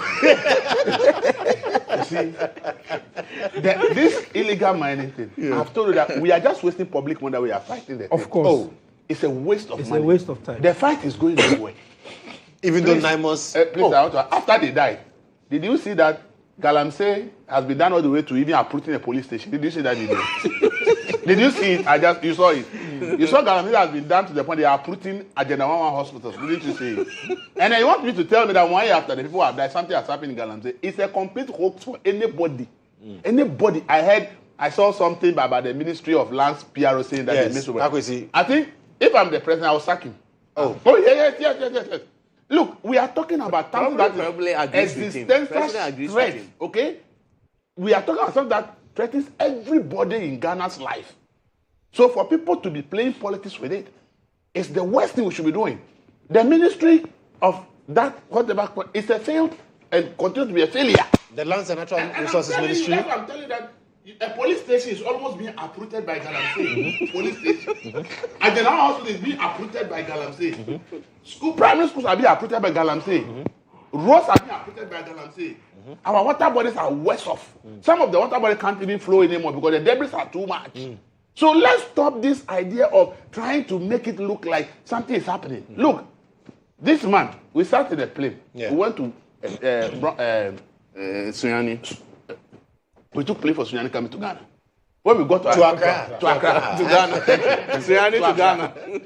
And the plane, I don't know if it came down a little. Yes. If you see Destruction. what is called Galamsey, you won't sit here and tell anybody that Galamsey made any progress. If the president doesn't know, if he wants to know, and he doesn't know, but we have bought a new helicopter, not the one that killed the people. They should put him in and flow at a bit lower level, okay, and go to the regions of Galamsey. Let him just see for himself. The way the flood happened, he sat in the helicopter to see what has happened. The president, they should just fly the president that way. If the president comes to sit down, whether he can tell us that there's any improvement in Galamsey, please, let's stop this nonsense. Everybody that lives in the Galamsey knows that the thing is getting worse. Everybody, there's no Galamsey community where I ask somebody whether Galamsey is getting better, and they'll say yes. People who were not in Galamsey some years ago have all joined. Because everybody realized that nothing is being done. The task force come here tomorrow is gone, the people are returned to work. And everybody knows that the thing is getting worse. And then we are sitting here and the ministry PR is telling us that there is improvement. Improvement my foot from where? Is he sitting in Accra or he's going to the community? Oh, he's also the spokesperson for NIMOS. That is the problem. So he works with NIMOS. He's on the grounds with them. He says that from the work they've done, they've seen that there's been an improvement. Where is the improvement? Joshua is tempting you. No, I'm asking you. Where's the improvement? When the thing is getting worse, the police stations are being uprooted. Police stations. Hospitals are being uprooted. Lake Bosom Tree, did you see what happened at Lake Bosom Tree? Didn't they tell you that by 2024 there was no guarantee in Lake Bosom Tree? Have you seen what has happened at Lake Bosom Tree in Ashanti, where Ashanti really even rains? Please, go to Domahini, go to his backyard and see Galamsey. He sat on TV and told her that nobody will do Galamsey in his area. Now go and see what is happening there. You are telling, look, I've said it, Galamsey, unless a president decided that no matter what it takes, I'll do something. Apart from that, nothing is being done. They are just wasting our money on that NIMOS thing. Because they give the money to them because it's a national security, but nobody even accounts for it. So we don't even know how much we are spending on Galamsey. I tell you, if they tell us how much they are spending on Galamsey, if they want to give us the budget, it will be a whole new city. Maybe the new Accra, that President Mama has promised, the new capital. The money we are spending on us can build a new capital. Right. I'm telling you. So let nobody deceive anybody. If we care about this country, let's be blunt and tell ourselves. The government that told us that we need a state of emergency in 2024, 1.5 years to 2 years, the Galamsey is worse under its regime. But there's no call for any state of emergency. Where is Sam George? Where is Kodjo Blaga? Where is the president himself? Where is Felix Kodjo? Where are all those people who were saying that we need a state of emergency in 2024? Today that the thing has gotten worse. Why is that we don't have state of emergency? Let's stop this nonsense, political, parochial interest of government, so defend every nonsense, where the thing is even killing everybody. You want to defend it. Let's tell ourselves that the Galamsey fight is a total and complete failure. Okay. And it's going nowhere. Now send your condolences to the families of the dead. The people who died. You want to talk about it. The people who died. Galamsey. No, the eight. Oh, no. See, that is the most difficult aspect for me. That people of appointees of the state who said they are going to do something to fight something died. Yeah. And that death is made up by the state. Oh. Because the report is clear. It's why you bring this in. The report is clear that that's what I was laughing. We knew very well that the helicopter lacked so many safety equipment. Yeah. It's in the report. I didn't say it. Yeah. So if we knew that the helicopters are not safe, and they lack so many safety equipment. We sat down it killed people. Okay. Before we are doing a report to say, actually we killed them. Okay. The state killed them. I will never bring you in. The state killed them. And let me come in. Oh, but Mani Boama, they have done a cenotaph. I'm happy. Yes. I don't know why they. That thing doesn't resemble him. Why? No, but why, I don't think they should do it for him alone. I think all the others also deserve some memorial of remembrance. I think if the military did it, they set a good example that we need to remember people. Yeah. I think it's a good remembrance thing, and I support it. Okay. The others who died, we need to do something to remember them. That's fine. How do? Look, let me say that he was mentioning that people called for state of emergency, blah, blah, blah. Yes. In fact, there were even pastors who lectured in their church rooms and showed how bad our water bodies were. They gave lectures of Norway, other places where money is done, their water. Those pastors have stopped talking about Galamsey. So this country, the hypocrisy is legendary. Look, as for the people who died, one of them personal, has serious this thing with him, relationship with him. He's a good brother in that. Mutala. He actually pulled me every Friday when we were from Parliament. He put this thing in his, to worship. So, and that is the same way I feel about it, the same way others feel about the rest. It was a big loss too. But as Elvis said, those people died in vain.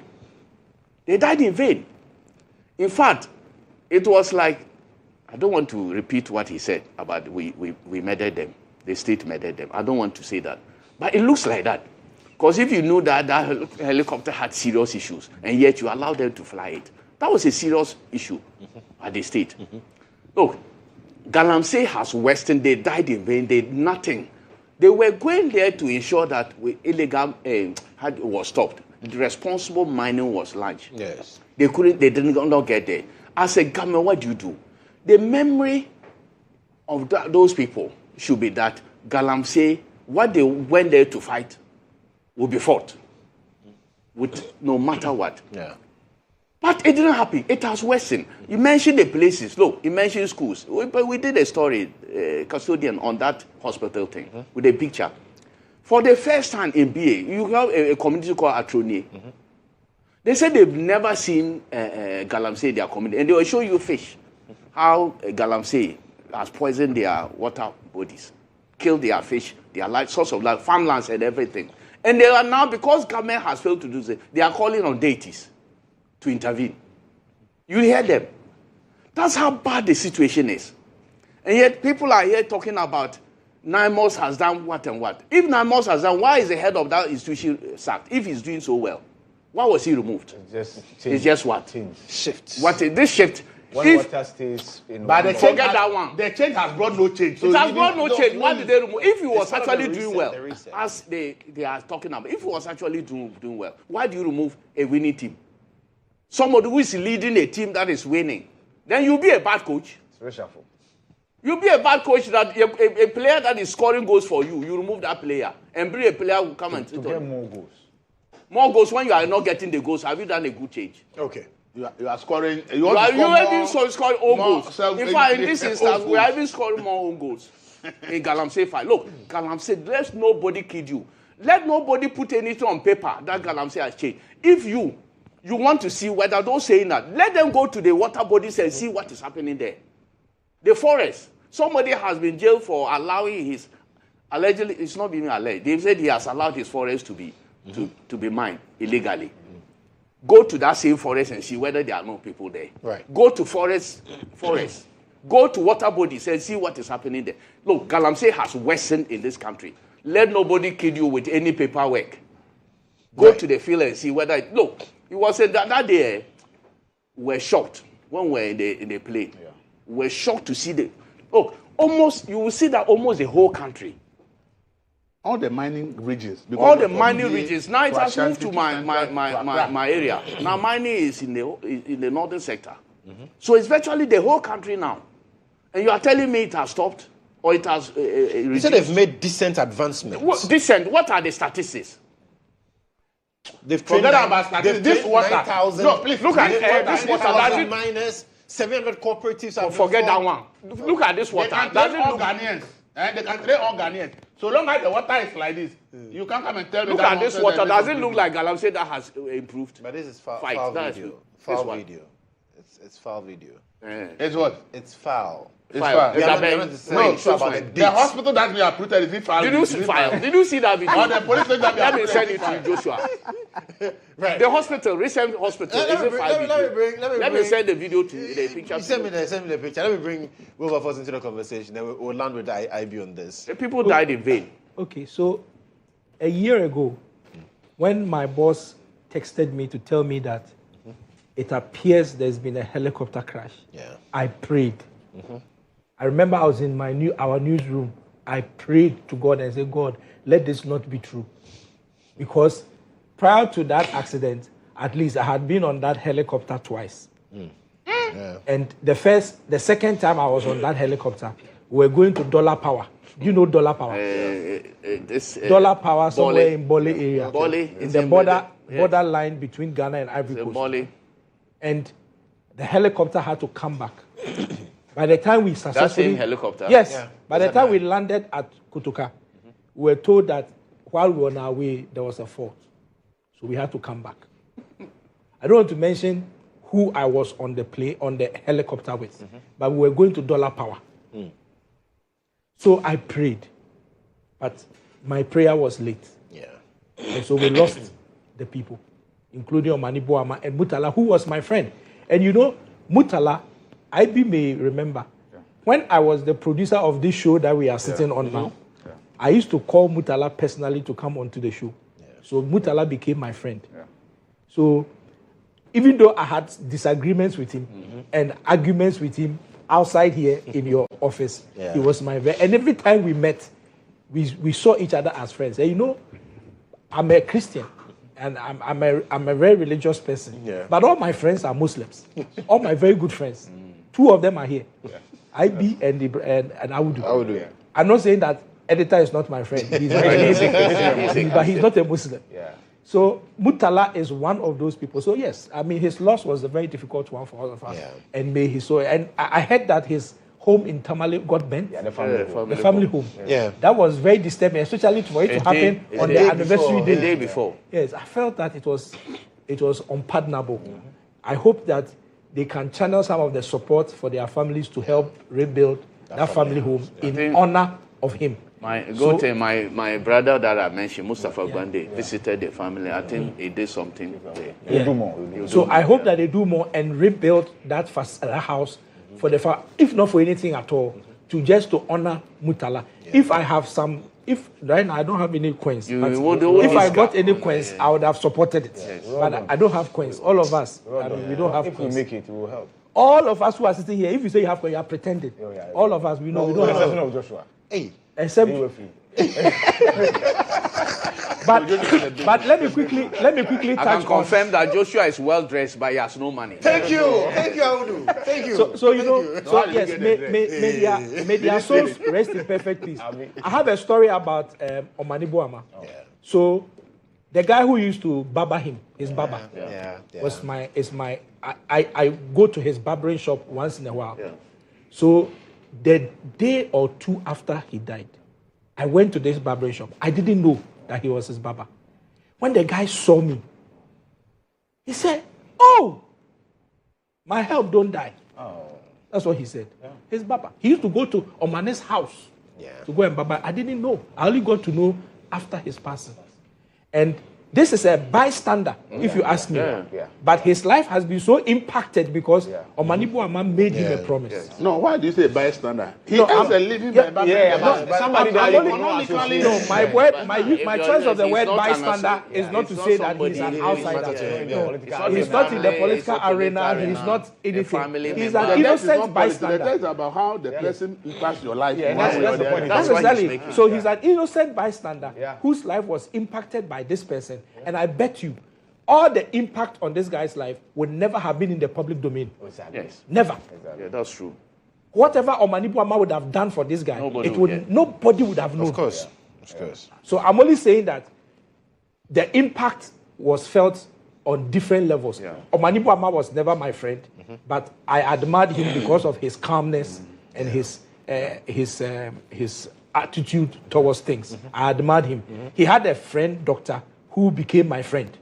But he, as Omani Boama doctor, was not my friend. But his colleague, doctor friend, became my friend. And he's still my friend. Good morning, Nana. Maybe he's watching us. Absolutely. But the issue about Galamsey, and I know you don't have time, but the issue of Galamsey, anytime I hear that gold sales has gone up, the first question I ask myself is that... No, small scale gold. Where did we get the gold from? We have big mining companies who don't have that problem. But I'm just saying that every time I hear that our gold, whatever, has gone up, the first question, where did we get the gold from? Is it all coming from our big mining firms? No. So Gold board is buying gold. Yeah. So every time you hear that gold sales is going up, it is equivalent to Galamsey going up. That's my conclusion. Yes. So this Galamsey thing, we are not going to fight it. We have not started fighting it. We will never start fighting it. We will never be able to fight it. Let's throw our hands in despair. in despair. Oh, how? We can't fight it. We can't? Yes. We can't. We can't fight it. And anybody... I don't understand you guys, because there's NIMOS. There's NIMOS that has a commitment. You want to make people angry on this show. Joshua, please, let's discuss and leave NIMOS issue out. If you are not careful, NIMOS is set up for Galamsey. If you are not careful, we'll throw you out and make him the host. If you are not careful. My brother. My position is that... My position is that... Show. You can you imagine? My position is that this Galamsey thing, we can't fight it. Because gold sales must go up. Every time we are getting more gold and we are selling more gold, it means we are doing more Galamsey. Because that's where we are getting the gold from. Right. Okay. Well, Ibrahim, you have 30 seconds. Yes. Why? Give me the man more time. 30 seconds. Why are you scared of the Producer himself. The late Murtala Muhammad, doctor. Yeah. I remember interviewing him during his vetting. Interestingly, one of the days where he had to be vetted, there was this chaos. And then at a point, Oliver Bakavoma had made those claims against the committee, and that put some spanners into the works of the committee. So there was a delay. And I was speaking to him, and I still have that video on my phone. We were very close, as Wilberforce related to. In Parliament, outside Parliament, our work as producers. He is a man who just come to us in Parliament as journalists, and we just start talking. We talk about virtually everything. He will talk about Soleil and tell you people that Charlie, Soleil will not help you people. Charlie, it was brutally frank. Brutally frank conversations. And he was noted with that by both sides. I remember one class he had with Eslo Usuekufu on the floor. Recently, the video just popped up and I was watching it. That's Murtala for you. And a year on for you to think that this soul is no more. It's befuddling and it's difficult to swallow. And Omane Boama as well. See, a student politician, rose through the ranks, medical doctor, became defense minister. And I was saying on air yesterday that I think the only reason why the president has not replaced the two is because he's yet to recover from the grief. I'm coming. I'm telling you that. See, that's the only reason I can give to myself. Allow me to give that reason to myself. I mean, it was only right if the president wanted to mourn the loss of after 1 year before replacing him. Right. That's the only reason, because no other explanation could sit with me. You get the point? Because the president was very close to Omane Boama as well. Very, very close. In fact, I can say that Omane Boama was like his confidant.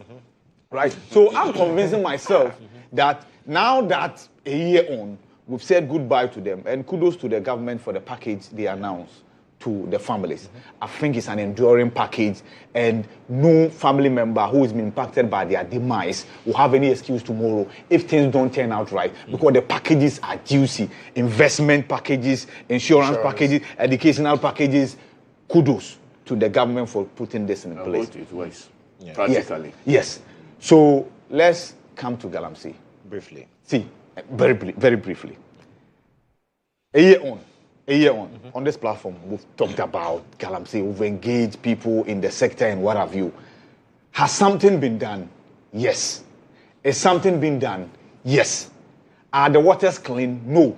I remember showing up at a NIMOS forum, and I asked the former NIMOS director directly, what will be your measuring rod for success? And guess the answer he gave me. When the river bodies become clean. So nobody can convince me that we have succeeded in the fight against Galamsey. We have not. Okay. But you also cannot tell me that you flew and saw devastation, and because of that, automatically, first of all, nothing has been done. Two, Galamsey has become worse. This is my reason. The focus of the Galamsey fight now is on the river bodies. On the river bodies. That is why you have not been listening. That when they talk about NIMOS, they talk about the task force, water gaps and what have you. The concentration is ridding the water bodies of Galamsey activities. Have we succeeded in that regard? No. We must do more. But again, you cannot take away the fact that there were some forest reserves that were no-go areas to any government appointee or any forestry officer. 9 of them. 9 of them. And now all those areas are go to areas by security agencies. Shifting cultivation. some more new forests are being I'm saying closed. that something has been done. Is that enough for us to declare success? No. Right. Must we do more? Yes, because Impact. this is an existential threat. And that's where I would disagree with you that we cannot throw our hands in the air in despair. It will mean that we are signing a death warrant. The day we do that, we have signed a death warrant. Because it doesn't even matter whether you're in Accra or you're in a Galamsey area. Impact. The impact will be felt by you. Don't worry, next week we'll return and talk about it. Definitely. Gentlemen, thank you so much. Because this man, Thank you so much for coming. he has attacked us for. It's okay. Let's have Next week. one day. Next week, nothing. Only Galamsey. Yes. Then we'll bring proposition down. Yes. Then we'll bring out the video, new videos, Yes. and all the state of the river. Yes. No single river. The state cannot tell me that any single river has. We need to go. Elvis Dano, All of them are west of. Awudu Mahama and Roman Forces. All right, gentlemen, thank you so much for coming. We'll take a breather. We'll join you with more shortly. Wow.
Show.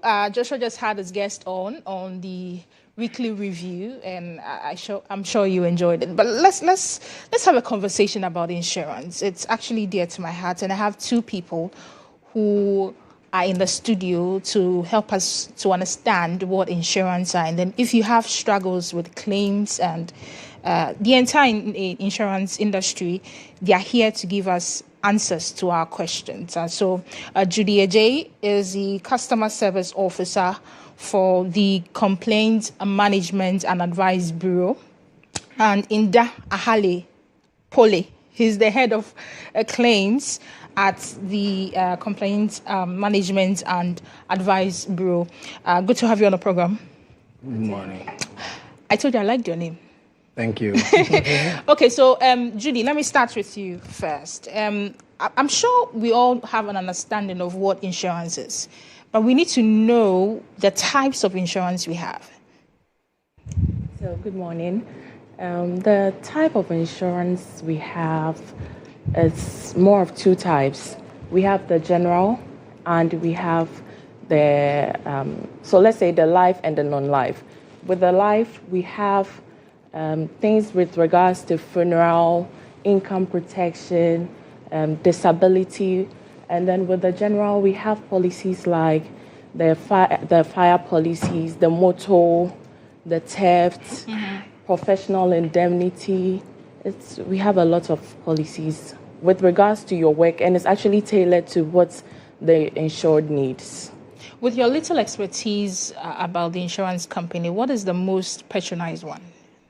The most patronized type of insurance? Okay, so I'd say that because motor is compulsory, it would be motor.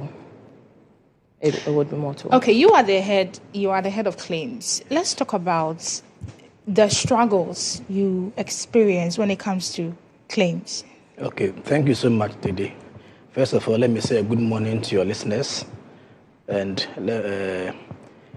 before I even go that far, let me tell the general public what insurance is. Okay. Insurance basically is a risk transfer mechanism whereby an insurance company agrees to cover an individual so that in terms when there's a risk or a damage to his property or his life, insurance comes in to put him or her in the state where he was before the risk occurred. So the insurance company takes what we call a premium. Okay. So you can pay that premium monthly, it could be daily, it could be quarterly, it could be half a year or annually. That's what insurance is. So the insurance company takes money from an individual, and when there's a claim, he puts him in the state where he was before. Judy explained, gave examples of the types of insurance, but I want to add a little bit to it. When you talk about life insurance, it's insurance that deals with anything regarding the life of an individual. It could be death, it could be medical expenses, it could be hospitalization. There are a lot of them, as he explained. But when you talk about non-life, talk about property damage. Property damage could be a motor vehicle, it could be a building, it could be a bridge, it could be accident, anything that causes damage to property. That's non-life insurance. So in insurance, we realize that there's there's mistrust when it comes to insurance in Ghana. Anytime the Insurance Association, goes out there to talk about insurance, people have a sort of mistrust when it comes to insurance. Yeah. So GHOne formed what we call the Complaints Management and Advice Bureau in 2018 to handle some of these issues for the general public. We don't like it when people say negative things about our members. So that's what GHOne has come to do. Do you think, I get that part, but do you think Ghanaians are so confident in the insurance industry? I would say it's not too confident because, insurance is all about paying claims. We promise to pay claims, but if the claims are not being paid, then people have some mistrust. But it will interest you to know that averagely in Ghana, that was last year, insurance companies pay 9 million cedis every day. 9 million cedis every day to the general public. But we don't know this information. So people have the perception that insurance doesn't pay claims, but we do pay claims a lot. Yeah, so it's something that we have to educate the public and let them be aware that insurers really pay claims. Yeah. Okay, so help me understand. For instance, if I have paid my premiums and it's time for me to claim, and I'm struggling, what's the process like? Okay, so let me be a bit, let me say, controversial here. In claims, you have, people are smart nowadays. People are producing, let me say, fake claims that are not genuine. So when you report your claim to us, first of all, you have to report to the insurance company. We have what we call a 3-tier system. Okay. 3-tier system, whereby you report first to the insurance company for them to assess your claim for you. If you go there and there are delays, that's when you come to GHOne Complaints Bureau. Okay. So we don't normally ask people to come to us straight away. No, go to your insurance company and report the issue to them. Okay, all right. They will take their documents that they require and they come to us. You come to us when you are not satisfied. Okay. Then we handle the issue for you at our end. Then the process will continue. So give us a practical example. How many cases have you handled so far? Oh, wow. Okay, so since 2018, we've had over 3,500 cases. Since 2018, and we've solved over 3,200. Oh, that's impressive. Yes, that's over 90%. A few delayed because the documents that we asked for never came. A few delayed because maybe the issues are in court. But let me let the listeners know that, and the viewers know that, in insurance, mostly when claims happen, we do request for documents. When somebody gets hurt, we take a medical report. When somebody passes on, we take a death certificate. When there's an accident between two vehicles, what we do is we take a police report. When there's fire, we take fire service report to ascertain whether whatever you've really said is true. Or else somebody might have paid money for years and you are going to make a claim that we are not really entitled to. So the money that we are supposed to use to pay Dede is what we are going to use to pay somebody who is doing a fraud claim. So we have to really investigate whether what you are saying is true or not before we hand over the money to you. What do you do to people who give fraud claims? Is that something you do? You have to report them to the police? So funny enough, nowadays we have an MOU with GHOne, Economic Organized Crime. You have an MOU with them. So we hand over such issues to them because we can't prosecute them, but we hand such issues over to the GHOne for them to handle such cases for us because it's criminal for you to try and have a fraudulent claim paid. Okay. Yeah. Judy, how do we reach your bureau? How do we get there? You can reach the bureau by contacting 0800 442 000. What about the location? Number. So Insurance House, Kanda. Yes, second floor on the Insurance House, Kanda. And anyone can enter at any point in time? Yes, it's open for everyone. You can just walk in and then we will be there to assist you with your queries. Okay. Do you have any final words as we wrap up? All right, so I want to tell the viewers and the public that insurance is a good thing. Everybody should have an insurance. About a month or two ago, there was a flood, national flood in the whole of Accra that people suffered a lot of losses. There are some people who had insurance and they have been paid, they are okay. Some people too, they are not prepared to take insurance. Unfortunately, they have issues. I will encourage people to have insurance. When you have issues with your insurance, contact GHOne Complaints Bureau. The good thing is that we won't charge you anything. It's free of charge. It's something we are doing to make people have trust in insurance. So you yourself, the host, I will encourage you to bring issues to us. Talk to your viewers. If you have issues, let's be aware, and we would help you solve those issues. I think paying of the premium now is difficult. It's quite painful to be paying premiums every month, but that's why sometimes we are able to take it in installments. Okay.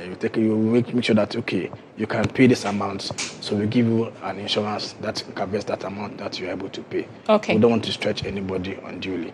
Yeah. Thank you.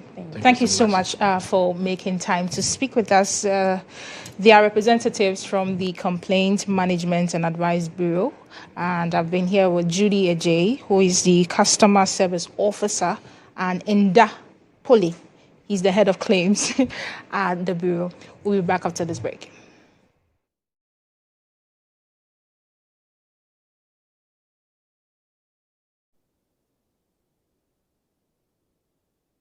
the messages.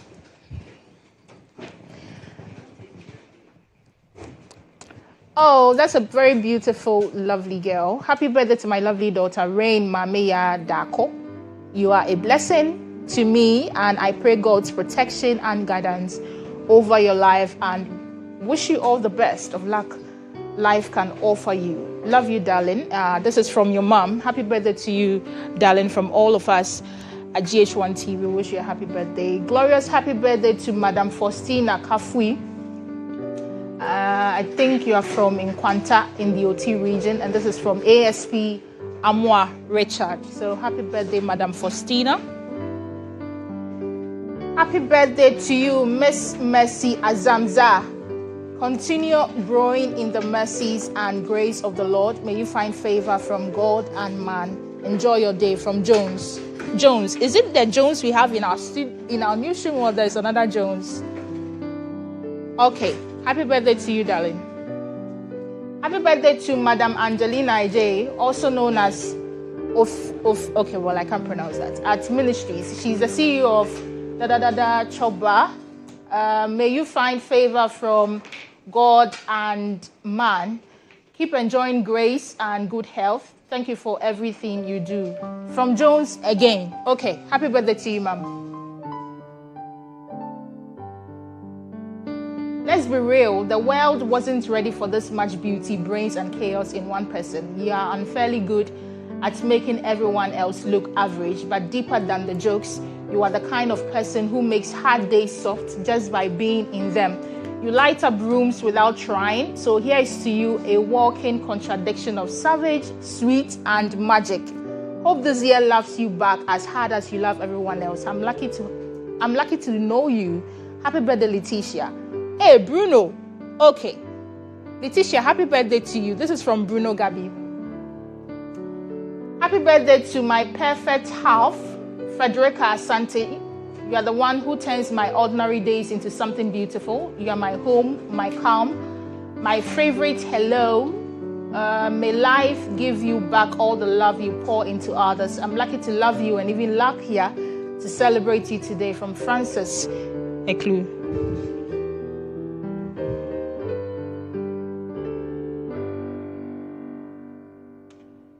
Thank you for all the sacrifices, the late nights, and the endless love. You deserve the world today and always. Happy birthday, Mrs. Joanna. You are the best mom. I love you so much from your one and only daughter, Felicity.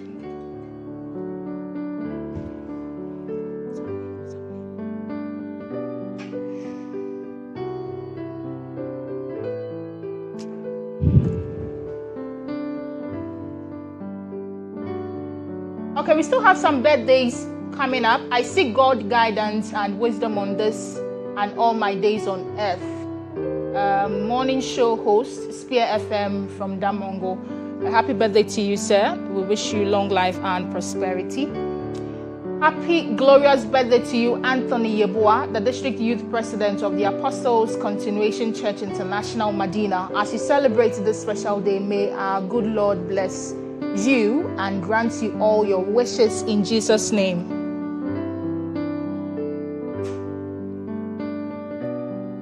Special happy birthday to you, Roxanne. The entire Air Force Band wishes you more blessings, energy, good health, and more money. Stay happy. Happy birthday to you, Roxanne. I hope you enjoy your day today.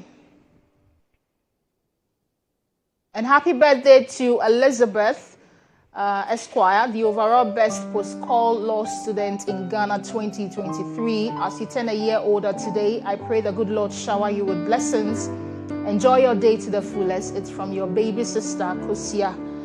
There. So happy birthday to you, Esquire.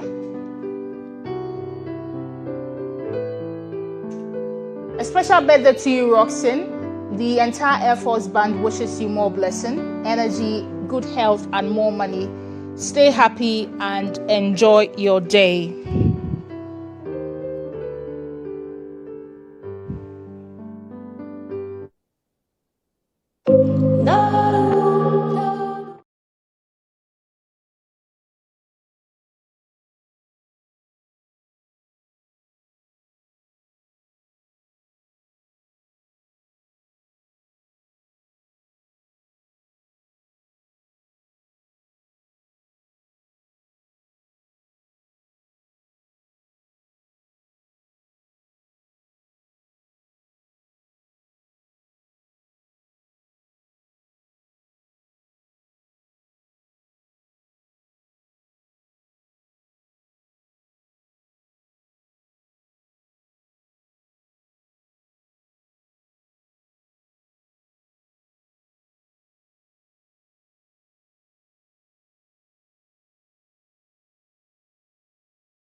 The union is about and the program as well. Okay. So the Ashanti Students Union is a student body from the Ashanti region who seeks the interest of any individual coming from the Ashanti region who is into study on the University of Ghana campus.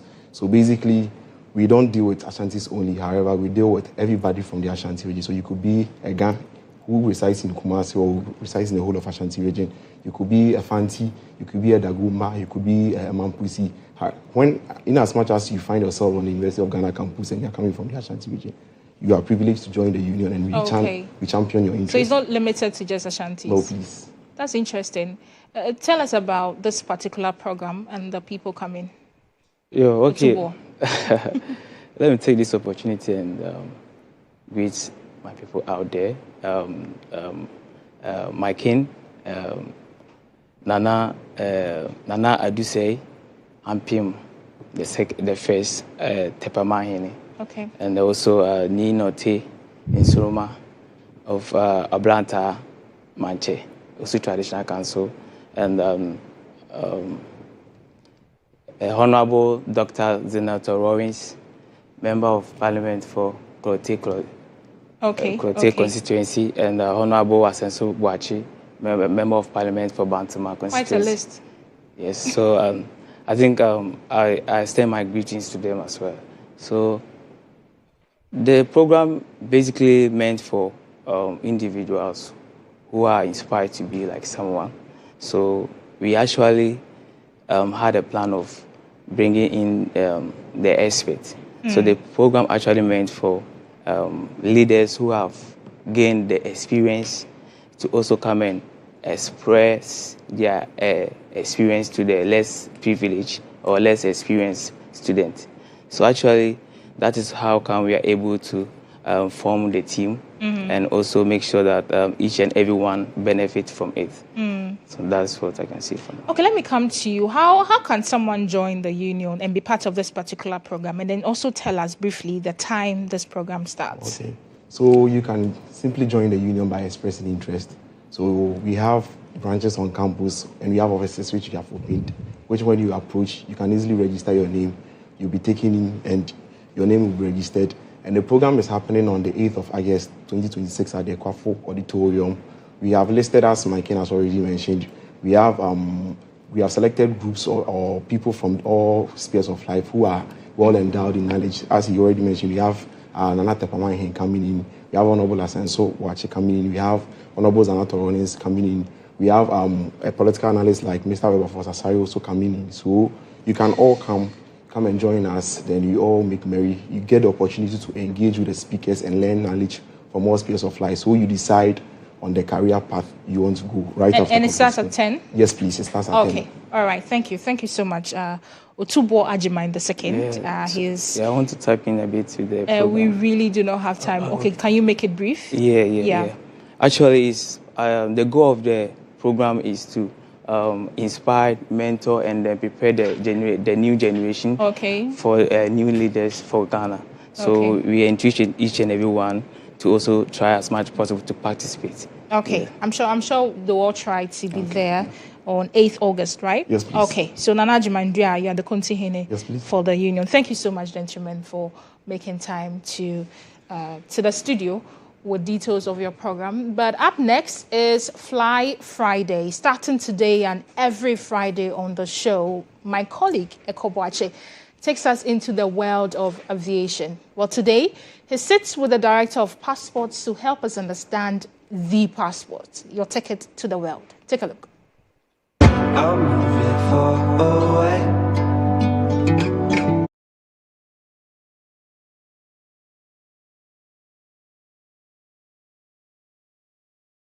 Episode, we're going to talk about how it all begins with the passports. So before you make that international flight, you would need this non-negotiable document, that is your passport. And we are here to speak with the director of passports. Enjoy the conversation. Welcome to the show. Today we have Mr. Yaya Amantana, who is Director of Passports at the Ministry of Foreign Affairs, to have a conversation with us on Fly Friday. Thank you very much, sir, for joining us. Thank you, my brother. How are you today? I'm well, thank you. First of all, your most recent initiative has been the issuance of passports to people who lost their documents in the floods. How has it been? Well, it's been good. I think thanks to the Honorable Minister for Foreign Affairs and the Ministers of Foreign Affairs as a whole. I mean, it was just part of our corporate social responsibility to our compatriots when we realized that some people really suffered, some level of, pain, emotional pain, and then properties and all of that. And so the ministries on its own decided that, well, let's reach out, meet our people halfway and support them, those who may have lost their passport or had them damaged. And so we communicated to them. We provided a line, and those who were in that situation reached out to us. And so far, we received in excess of 700 applicants. We are processing them in batches. So we have done about 200 processed, printed a passport, and then delivered that to them at no cost, purely borne by the Ministries of Foreign Affairs. And so particularly, I am personally thankful to the Honorable Minister for such a sensitive. Passports are undoubtedly a very important document in the life of every citizen, mostly travelers. But we understand that we have three types: the ordinary, service, and the diplomatic. We usually hear about the ordinary. What is the diplomatic about, and what's the service? What's the difference? What are these three about? Yes, the diplomatic passport, as its name connotes, is for diplomats. For example, our foreign service officers who are serving the people of Ghana outside the country, in their capacity as diplomats, they are issued with that passport, and it comes with certain privileges. And so if you look at the categories that we have now, that has a red look-like color.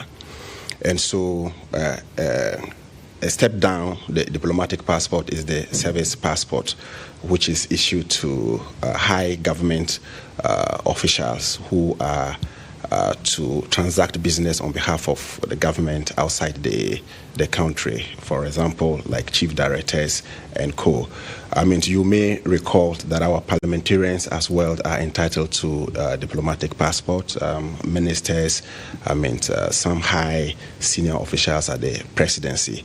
But of course, diplomatic passport, service passports are all issued at the pleasure of the Minister for Foreign Affairs. But of course, if you are not entitled, you are not entitled. And the ordinary passport, if I may put it so, passport that are meant for you and I, our everyday, travels, not necessarily representing the government on any official business. So service or diplomatic passport are, government-related business documents. If you are to travel outside or transact business on behalf of the government, official business, of course, then I think these people are the ones that are, entitled to this kind of passport. But on private, businesses, we are the ones that are using the ordinary passport. And so these are the categories that we have. Yeah. Now, there's this perception that passports are very difficult to come by, especially the processes. How true is that? Have you acquired passport? Have you applied for passport at the same time? Last time was in COVID 2020. Yeah, that's a long time ago. Yes, before it was really a daunting task to want to acquire a passport, but with the benefit of time, the ministries recognize that and has really put in a lot of measures to addressing that. As we speak now, that issue is a thing of the past. Passport is one of the official documents that I can tell you that is very easy to acquire. We have streamlined the process. You don't have to go to post office to purchase a form. You can do that online, with the benefit of an Android phone with internet connectivity. You are able to, apply it, choose a center of your choice, and then indicate the time that you want to appear at a particular, center. And so once you get there, you are taken through the process. In a matter of days, the passport is printed. Another good thing that we have done is that you don't have to come to the passport office to collect your passport. All you have to do is to provide us a reliable address and a telephone number. The ministry has engaged courier service. After the passport is printed, the passport will be delivered to you at no additional cost, or for no additional cost. It's free of charge. The only payment that you make is the passport processing fee. If it is ordinary passport, regular is 350. And it takes a maximum of 2 weeks, and the passport is given to you. We have a facility. If it is expedited, you pay a little bit more, which is 700 Ghana cedis, and then the passport is delivered to you within 5 days. And then if you want, we have also introduced a one-day service, a premium service. It's just a day. For instance, if you're going to the airport and then you realize that you have your passport validity period is less than 6 months, and when you have that, they will not allow you to travel. You can just rush to the passport office, pay a little bit more, a fee of 2,000 Ghana cedis, and there and then we print the passport after having taken you through the process. We also have a facility, e-tracking. Once you start the application process, the moment you are done, you are able to monitor the progress of your passport until the very day it is delivered to you. Indeed, the ministry has done all of these things, recognizing that our people don't have to go through the stress that they used to go through to acquire this basic document, and so we are doing all of that to ensuring that our people are served and served better. Before you needed to travel quite a long distance to be able to even take your biometrics. That was really not good considering our road network. And so we have a presence in all the regions now, and hopefully we will go further into districts. And so a situation where you even have a challenge, with your application. Maybe we need additional information. Your case is being held up. We're able to send you an SMS message to inform you that, look, you have this issue. The passport office requires you to provide further information. Wherever you are, we have a 24-hour call center. You can call us anytime that you want, and then we're able to attend to you. In fact, before the advent of the chip-embedded passport, we had a huge backlog, in excess of 40,000. As we speak now, we've cleared all of that. Yet again, the ministries introduced this shift system. And so we run 24 hours here. We have day and the night shift. So in the night, we do production. And so we're able to meet the timelines that we have set. And this is not only in Ghana, even to all our missions across the globe. And so, yes, it's no more the same. It's very, very, very less stressful to acquire a passport these days. To what extent has this eliminated middlemen or guru boys? To a very large extent. Or guru boys? To a very large extent. If you want to come here at around 3 thereabout, you will see that before, this place was like a Makola market, excuse me. But if you come around here, you see that it's very quiet. Bro, what is the benefit in engaging someone, pay money to the person to do something that you can just walk in and get it done? This Goro thing came about because of the challenges that we had. We had frequent breakdown of our printing machines, irregular supply of passport booklets, and all of that. And so if you applied for a passport, it would take about 3 to so months before. And so naturally, you would want to find, shortcuts to acquiring that passport. And so, those were the days and the reasons why these Guru men really profited from our people. But these days, we don't experience such a thing. We have regular supply of our passport booklets. We have commercial printers. We are printing our passport. You have to, you can be able to do your applications online. You choose a center of your choice. You choose a time, of your convenience, and then in a matter of days, the passport is delivered to you. It's really very disincentive for, the business of the government, unless, of course, really, I don't know what really would motivate anyone to want to engage, the middleman. And so they are not finding jobs, and so they don't even come around here because there's really nothing for you to do. Because all across the country, we have passport application centers there, and our people are up to the task. And so I can challenge you to want to test the system and see. In terms of testing the system, now let's walk through the application process. Now, how does it work now? Yeah. So as I indicated, it's online. You just go to our website, you download the form, you provide your information. In fact, recently we have updated our website, and so all the documentation, everything that you need to apply for a passport, it's indicated there. If you're a new applicant, maybe you've never had a passport before, this is the first time that you are acquiring a passport, the documents that you need to provide, everything is indicated there. If you are renewing, everything is indicated there. If naturalization, you were not a Ghanaian, you've naturalized, you become a Ghanaian, the documentation, what you need to provide to us, everything is indicated there. It's self-explanatory, and it's about 4 steps. Down the line, it is done. You download the form, print it, and come with the physical form to the application center that you have, chosen. Our officers are there, comprising of national security, BNI, immigration, fire service, and all of that. And so we'll take you through the process, physical verification, just to ensure that yes, the information you have provided indeed are right information, and the information really aligns. Because if you have information, your date of birth on the birth cert would want the same date of birth reflecting on your Ghana card, and of course what you have indicated on the form. So once we are satisfied, and we are satisfied with your nationality and all of that, your bios is taken, and the information is transferred to us here at the head office.